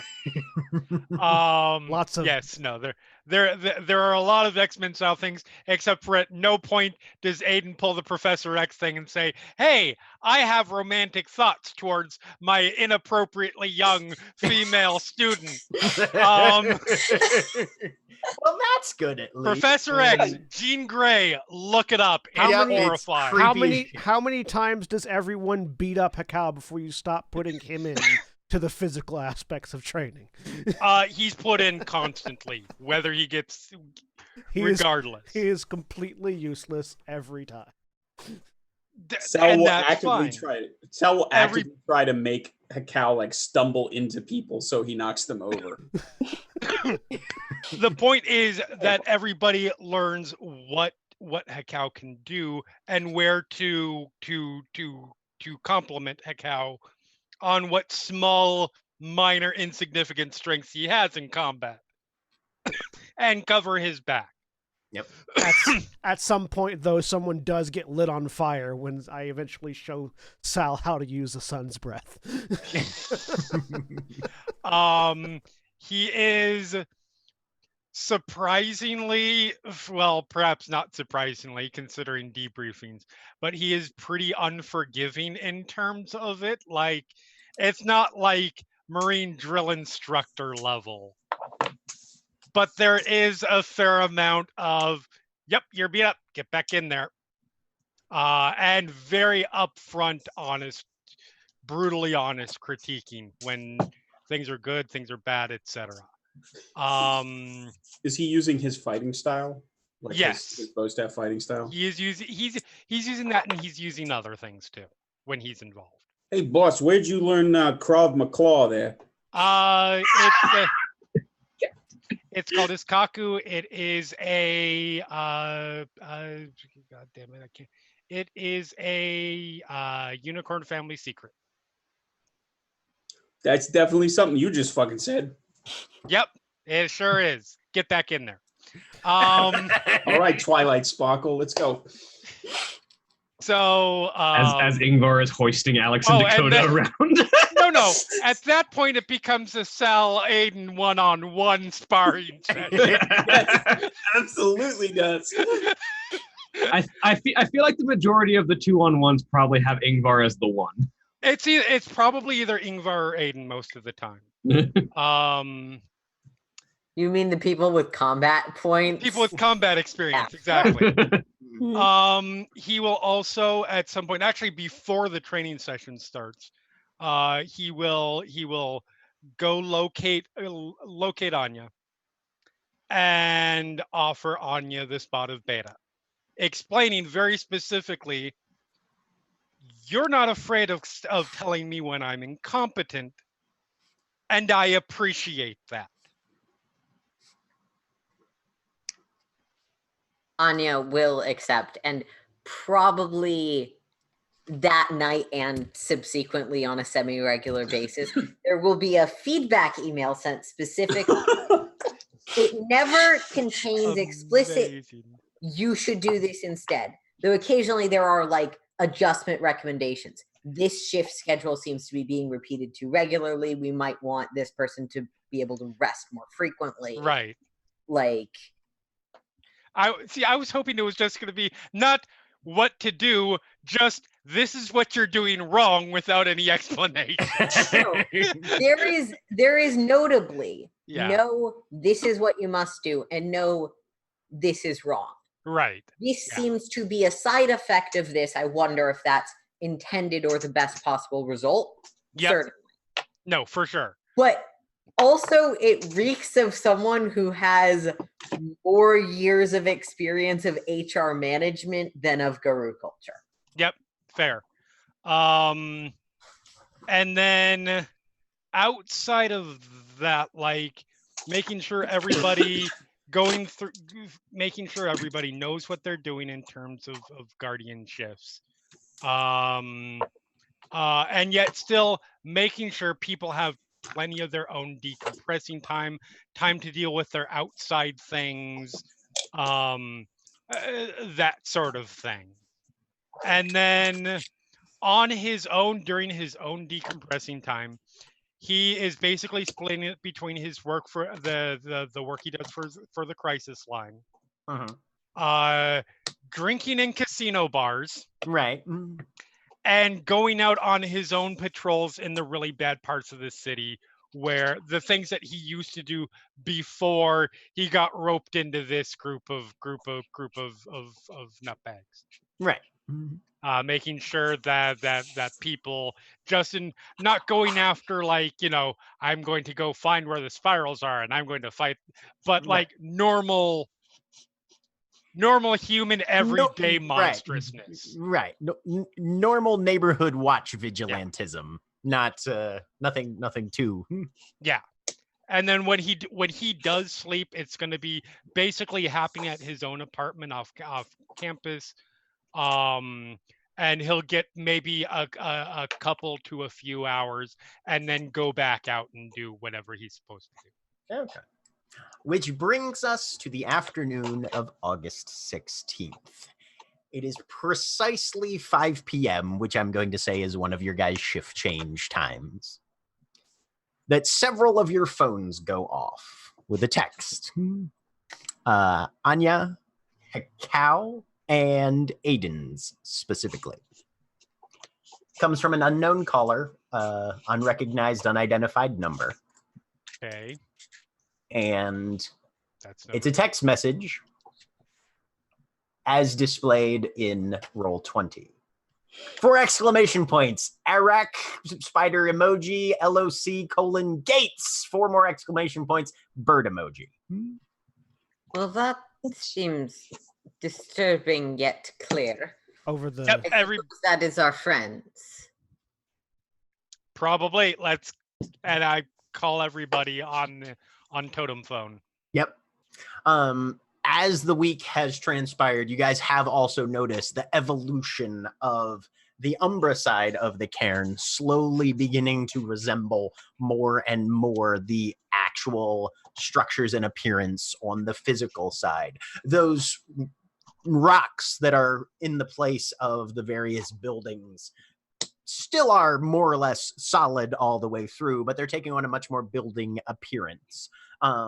There's actually a period of time when the walls that covered all 4 surfaces have now opened up for there to be a fairly sturdy, but still able to be visible, to be visually penetrated gate of a similar, of a very kind of metallic substance. The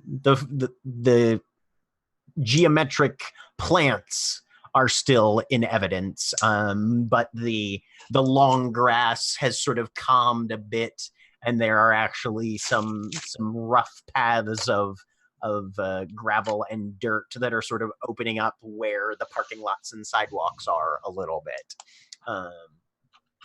But yeah, this is the alert. Are you guys headed Very quick shadow side or question. what? Yeah. Because 5 days have passed, can we be considered essentially to be at full resources right now in terms of rage, gnosis, willpower? You guys, everybody gets 2 points of gnosis. Sweet. And you guys, unless you believe you would have been would Aiden have been having people do things during combat that would burn rage? A little bit every now and then, but not anything that's going to be taxing. Okay. We yeah, get you them guys, back nightly. right. So. Yeah, you guys can be full up. You guys can be full up on rage right now. Would I have an extra point of gnosis at all for my work that I've been doing with the spirits? No, that honestly, that will drain gnosis more than it would be likely to give you any currently. Okay, just curious. Yeah. So full up on rage. I've got 4 points of gnosis. Okay. All right. So, I'm sorry. Short What to was the willpower. willpower? What was the willpower? willpower. If you're not at full, you can take 2. Okay. Cool, it puts me at full. I'm just not super familiar with the system. Willpower stops at full, and it's not an issue if we... Right. Yeah. You Correct. can't really get more willpower than you have. Sorry, some of these can go over in certain situations. Yep. Wasn't sure. Yeah. Rage is pretty much the one that's most susceptible to that Okay. sort of thing. Yeah. Mhm. That's bad. Highly traumatic situations. So- If we're all assembled, I will initiate us stepping sideways because this is an alert from our watching birds. It is. Yep. All right. Go ahead and make your roll or rolls there, Hekau. 2 rolls. 1, glasses. My glasses Alright. are not active, So you're at a 6 on the gauntlet here in the bond. but 2 successes to get us through. As he's doing that really quick, I send a text to Juniper, apprising her of the situation Okay. and that we're going into the Umbra. All right. As you step into the Umbra, making the transition easily and with very little delay on coming out the other side, The alley hound spirits are there snuffling around, and a couple of them are sort of on point, bristling a little bit at the gate, looking at something they can obviously see on or sense on the other side. I'm heading straight for the gate because Okay. spirits at the gate. I mean, Yeah.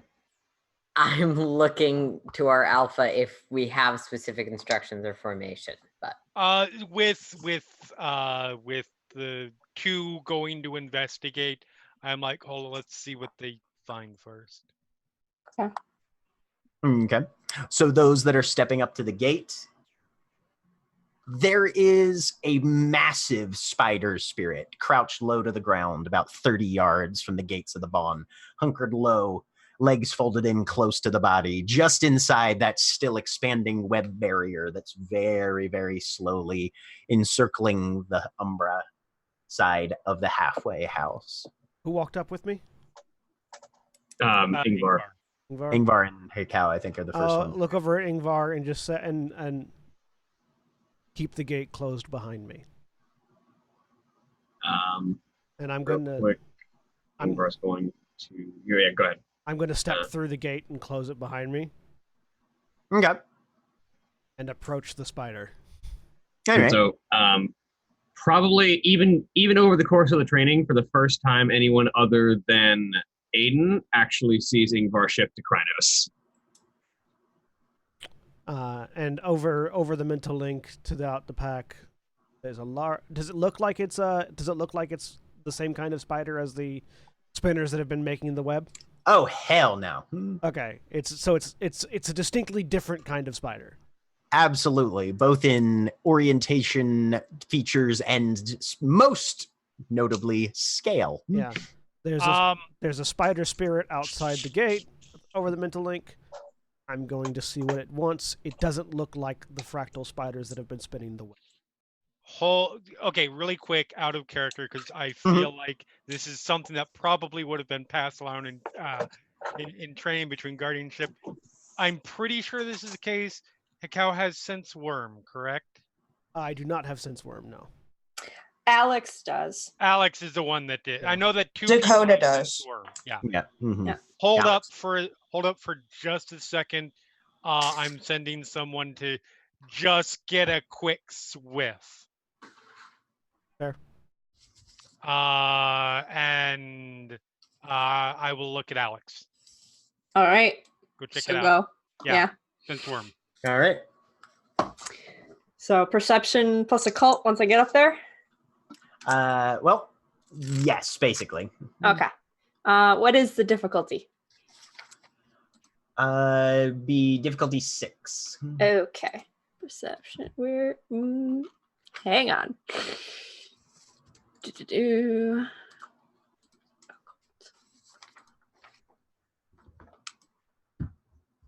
One success. One success. You do not detect anything notably wormish of any greater concentration than you would usually find in an urban landscape.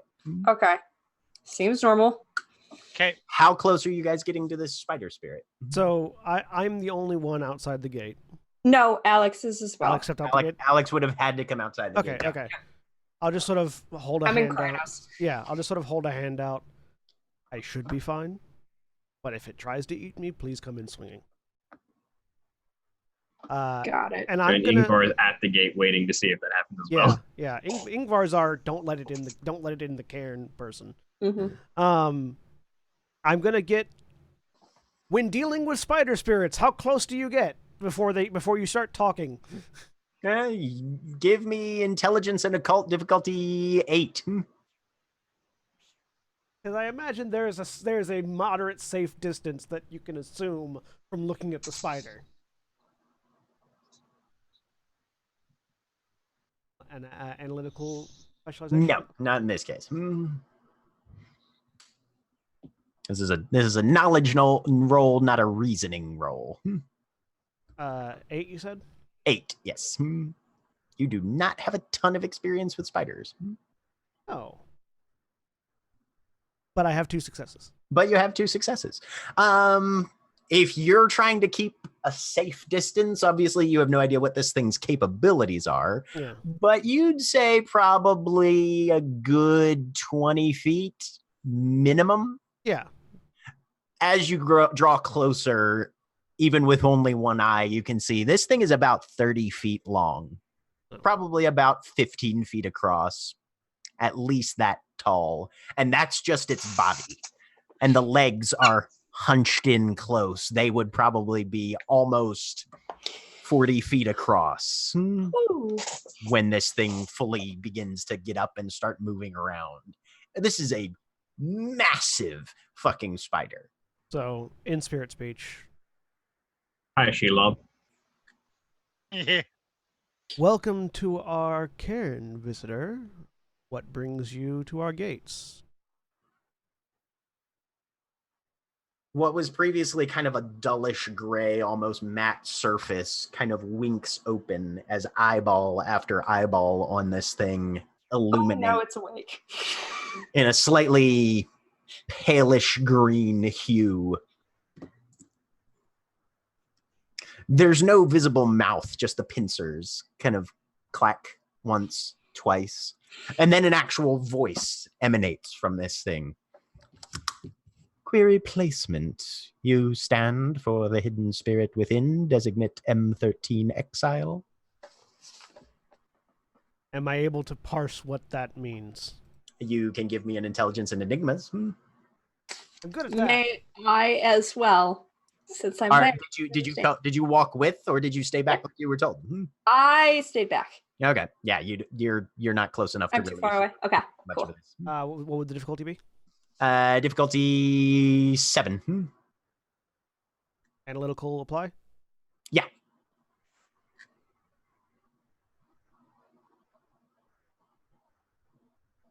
Assuming they're asking if I stand for the spirit that is in the cairn, but Right. I want to make sure.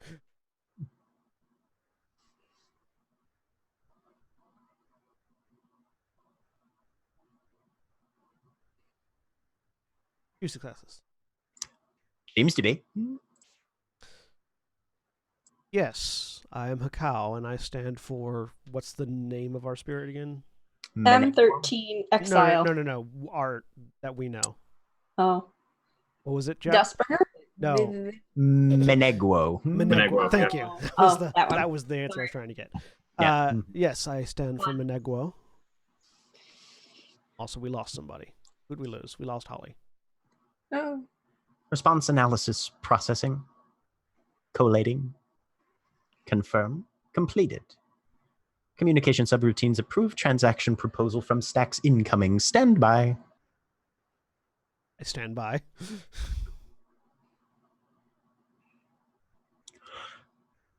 The regional administrator offers communication privileges to you and those who stand with you.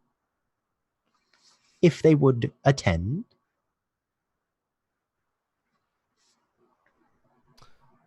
Over the mental link, the spider appears to be trying to establish a communication with our pack. They've extended this to myself and any who would stand with me. Aiden, who would you like to be out here with me?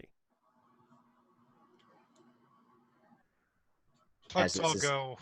As this is happening, Dustbringer comes and just lands on your shoulder, Hikau. Okay. Now, this should be interesting. I know. Aiden said that he'll come. Let's actually get everybody here for this. Okay. To the spider in spirit speech. Stand by. My pack is assembling. And You yep, see just a shiver sort of ripple from the front of this thing's near where the pincers are, just back over, almost as if you know how spiders tend to be a little fuzzy, almost as if a wind had just blown along the entire surface of this thing's body. And I will wait until everyone assembles. Okay. we all right. assemble and then point all of our weapons at Loki. Okay. Please don't. Yeah. I'll get Ingvar kind of waits at the door for everyone to get past her, and then sort of steps out last and closes the gate behind her and keeps her fang dagger like tucked under her forearm so that it's there but not immediately drawn, but not immediately threatened.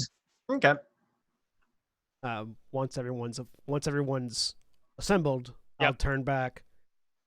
Pack is assembled. We can begin communication. Restating. The regional administrator offers communication privileges. Maximum transmission unit of 1 byte. Return of all transmitted data guaranteed via standard encryption with no alterations. Cancel or allow. Allow. Okay. So I may get bitten, but that's fine. No, wait. Hey, Too late. Somebody No, said hey. allow. Yeah, I know. It's like No, that was in Yeah, character. Sal's and like, wait, everyone's no, like, what the "God damn fuck? it, All of a I did not sudden- pay attention in team building. It rises, and each of its 8 legs splits to where it now has 16. Anybody who is 16 trying bites. to, 16 anyone bits. who is trying to not be bodily grabbed by this thing can make a dexterity and athletics roll, difficulty 9. I want a clarification. Yes. Was there any specific warning that this was about to happen from our pack, that we were going to let this happen? I didn't know this was what they meant, so no. Okay. Aiden will. Aiden has a feeling, and he just goes, "Oh God damn it!" All I right. don't Doesn't quite know say- what's going on. No, no, no, Doesn't say that's- "let it happen" or "don't let Okay. it happen." That is the Um, whole of his reaction. Just sort of no, I- resigned.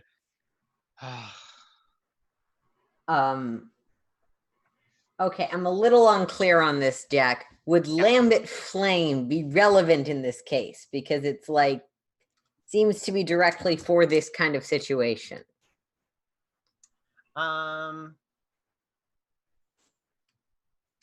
Technically, it could be. This is not technically an attack, however.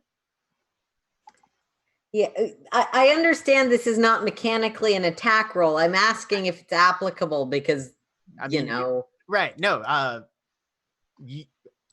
Anya could absolutely activate that if she wanted to. I'm sorry, but oh god damn it, and spider tendrils coming after us.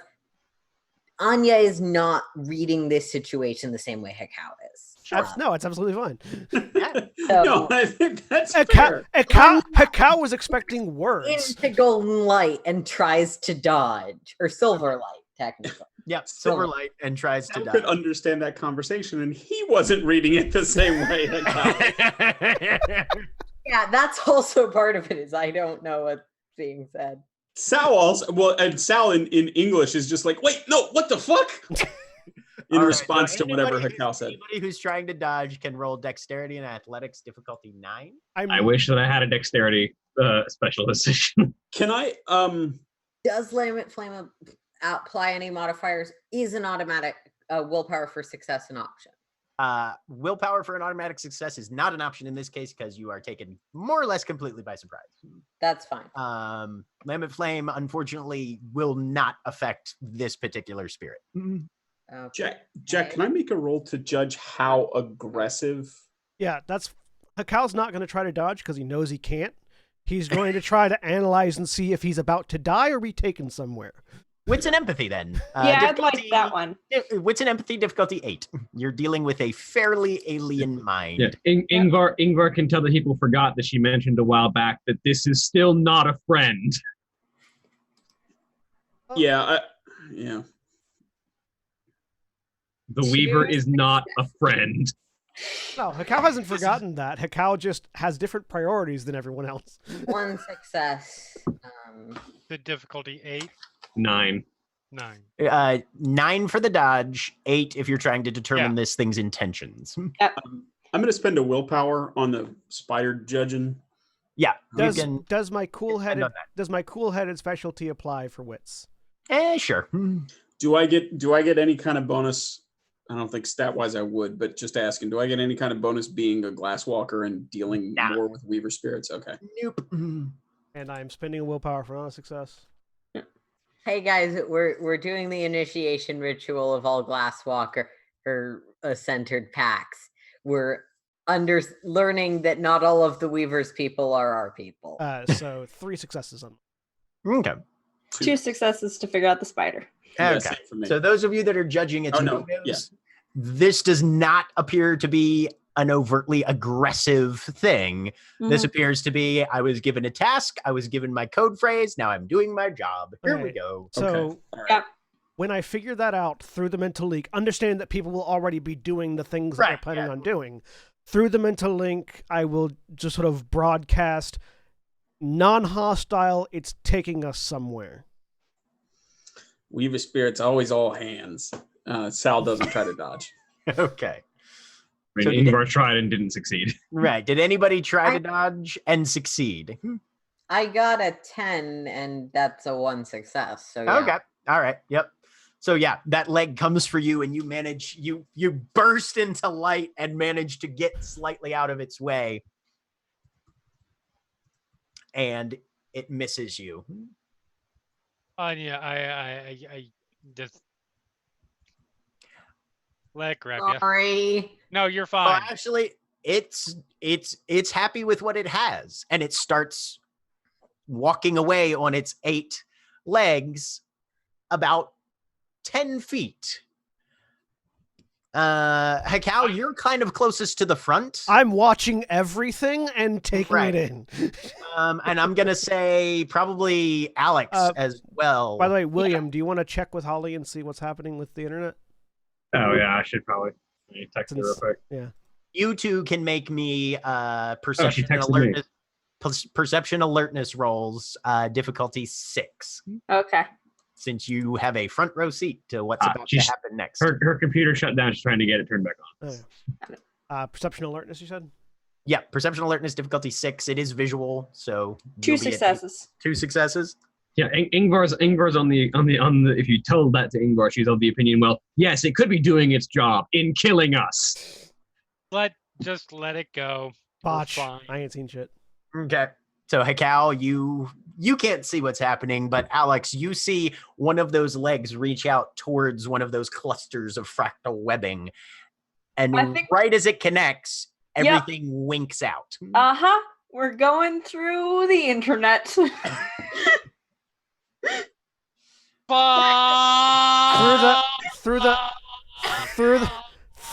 Through the mental link, as reassuringly as I can, I will state it indicated that it would take us somewhere and bring us back unharmed.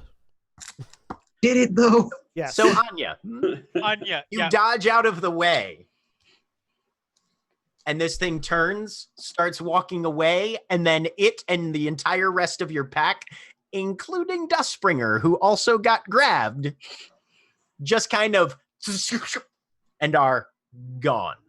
Do we still? I'm going to, if I can. Well, the mental link stuff still comes through. Yes, go ahead. Amy. Okay. Anya, go let Juniper and know that the entire Guardian pack minus you is indisposed for the fucking moment. Anya will, understanding that we only have the spirits to guard the gate. Okay. Yep. And unless Aiden is like, oh wait, never mind. No, that's fine. Yeah. Oh, we Sorry. have war spirits.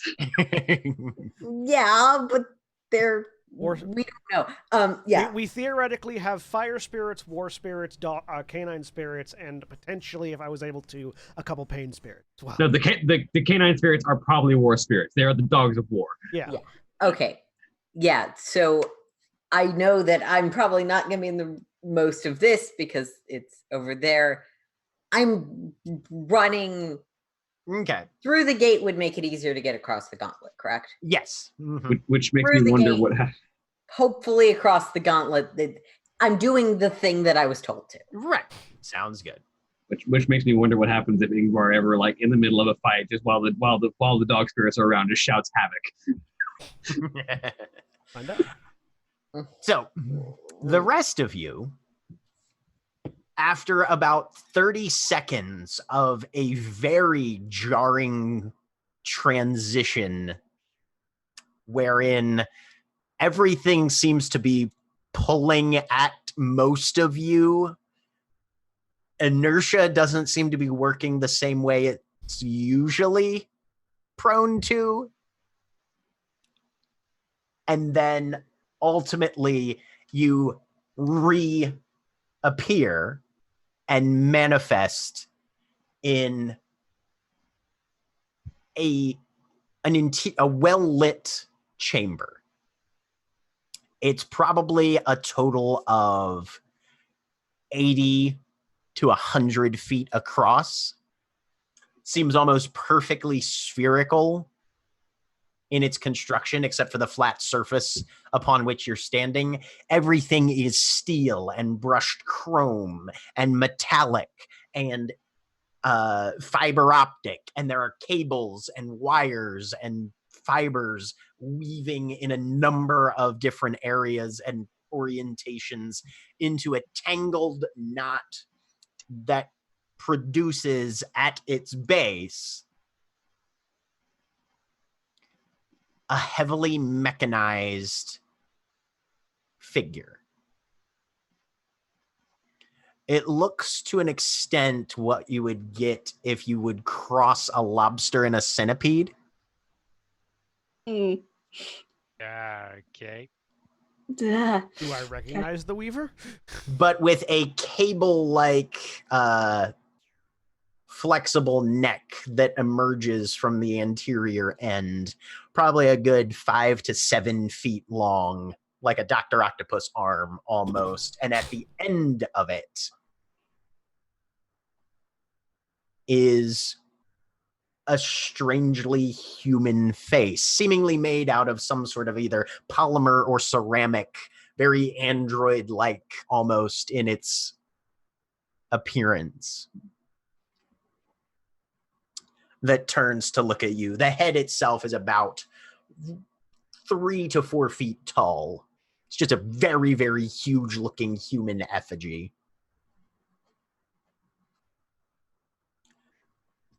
Welcome to the center. Alex sneezes. Do I recognize the spirit?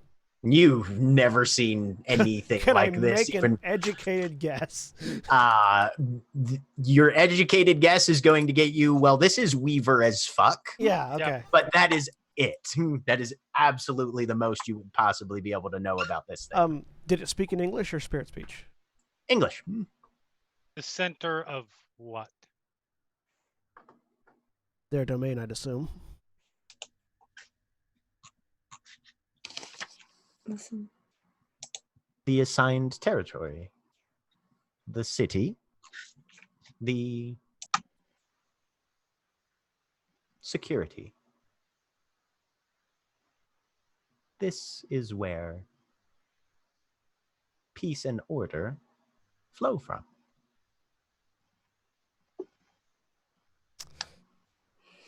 You would be the source of the network being woven around our cairn. That is one iteration. The system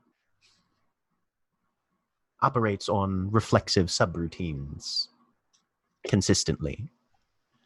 Alterations in the construct provoke automatic responses, but we are, of course, open to dialogue. And what might we call you? I am the regional administrator.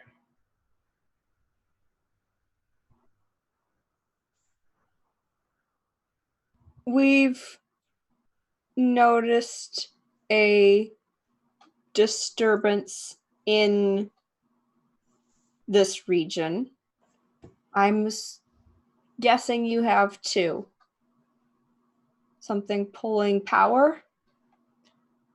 You speak of M13 Exile. It has pushed the bounds toward instability and must be contained so that it will not be harmful to the construct. So, sorry. Have you been organizing the spirits of this city recently? I have regional responsibilities, and your query lacks specificity. Please explain. What was the time frame that we were sort of given or implied by the casino spirits for when In terms of what? in terms of things pushing spirits out of the city center or attempting to control them, or that time frame? Weren't they like disappearing without a trace? Some were disappearing, some were running. It was like a combination of the thing. I'm basically I'm trying to figure out how to phrase properly the question of, are you the thing that's causing spirits to run away from downtown Las Vegas? Gotcha. Yeah, it was given to you about a month or so. Within the last month, sir, there has been an increase in what would be what's the term? He has the there has been an increase in transitory activity from the center of this domain towards the exteriors. Is that increase a direct result of your existence or activities, or is that something else? Correlation, yes. Causation, uncertain. Possible. When were you given the role of regional administrator? Role possessed since manifestation, since accretion. Roughly how long since manifestation has it been? There's a pause, and you see the eyes blink. Calculating. Twice.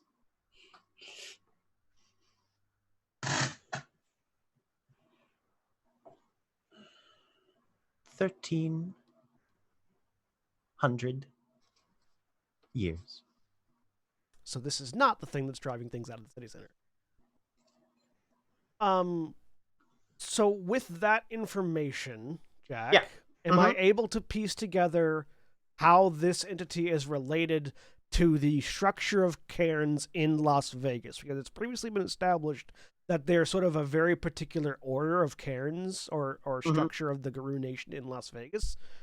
And so the unique thing about the Garou Nation in Las Vegas is before your guys' cairn manifested, the sept was based not on one particular cairn, but on three somewhat smaller ones, but all in close proximity to each other, more or less centered around the strip. As far as this thing's involvement and particulars, go ahead and give me an intelligence and enigmas difficulty 7 or no, actually 8. And anybody can make this roll if you've got enigmas. Does my analytical specialization apply for his? Absolutely. Sure, let's try an enigmas. Intelligence and enigmas difficulty 8. 3 successes for me. We can try. 1. Didn't think I would succeed, but we can try. Alex, you're pretty sure this thing is very old, but whether or not it's directly involved with what's been going on, I mean, correlation is definitely a thing, and your best guess is that this thing actually does know what's going on with the Weaver stuff in the area. This is obviously a very powerful, significant spirit. Yeah. Sal and Hakao both. You honestly, just even despite what's being said,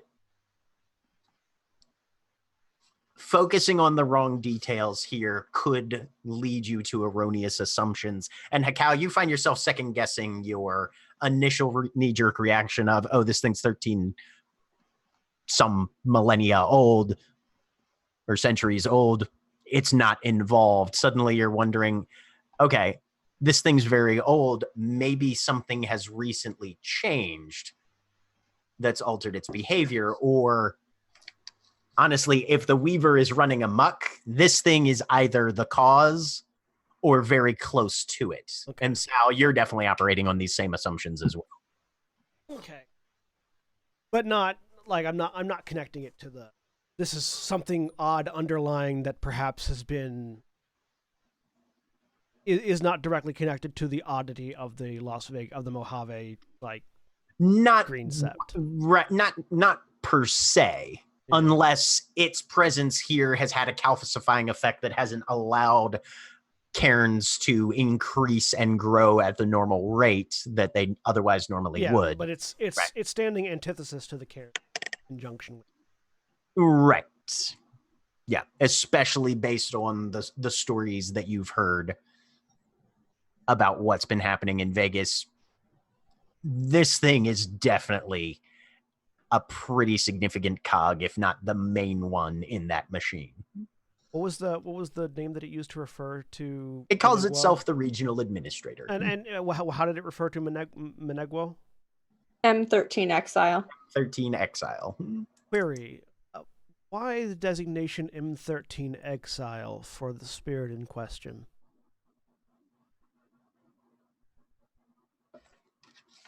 Credentials for such a query not validated. Answer rejected. Over the mental link, Sal will say, okay, how long this thing's been here. I think we're pretty damn close to figuring out what the glitch in Vegas is right now. We may be looking at it. Also over the mental link, agreed. And then followed by, I don't know what we can do about it, though. The answer is get the fuck out of here and get back so we can get this to the... Hey, Anya! Anya, who has made it back through the gauntlet. Hasn't come back to me yet. I know. Sorry. No, that's okay. That was my illustration that Aiden is learning. Yep. No, you're good. Anya, who has definitely made it back through the gauntlet and is still on your way to talk to Juniper. Immediately, as soon as past the gauntlet, immediately was flipping out her phone, calling Juniper. If Juniper has an emergency number, I'm calling that one. Okay. Yeah. As I'm walking through to where she's most likely to be, I am right. Not so 1 ring, 2 rings, 3 rings. You hear, "Hey, Anya," at the exact moment that Juniper says, "Hello," and that's where we're going to close for the evening. Picking up with Anya next week. Say goodbye, everybody. Bye, everybody. Bye. Goodbye.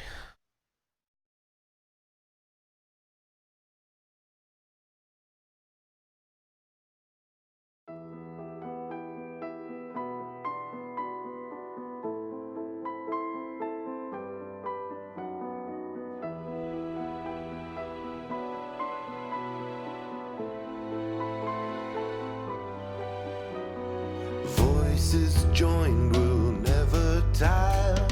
Brothers all are we. Streets they run with blood and fire. The price of liberty.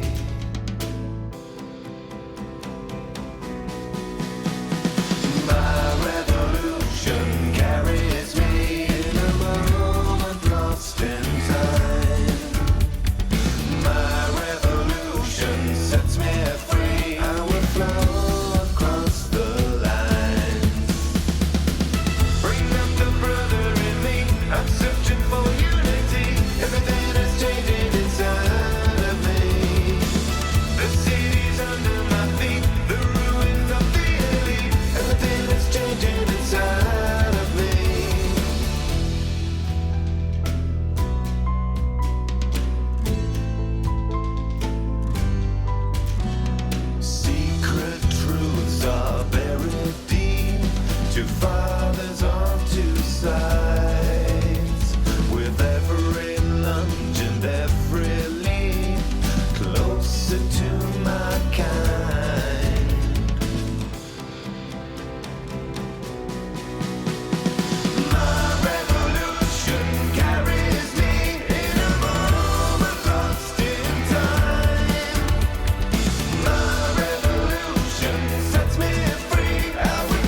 revolution carries me.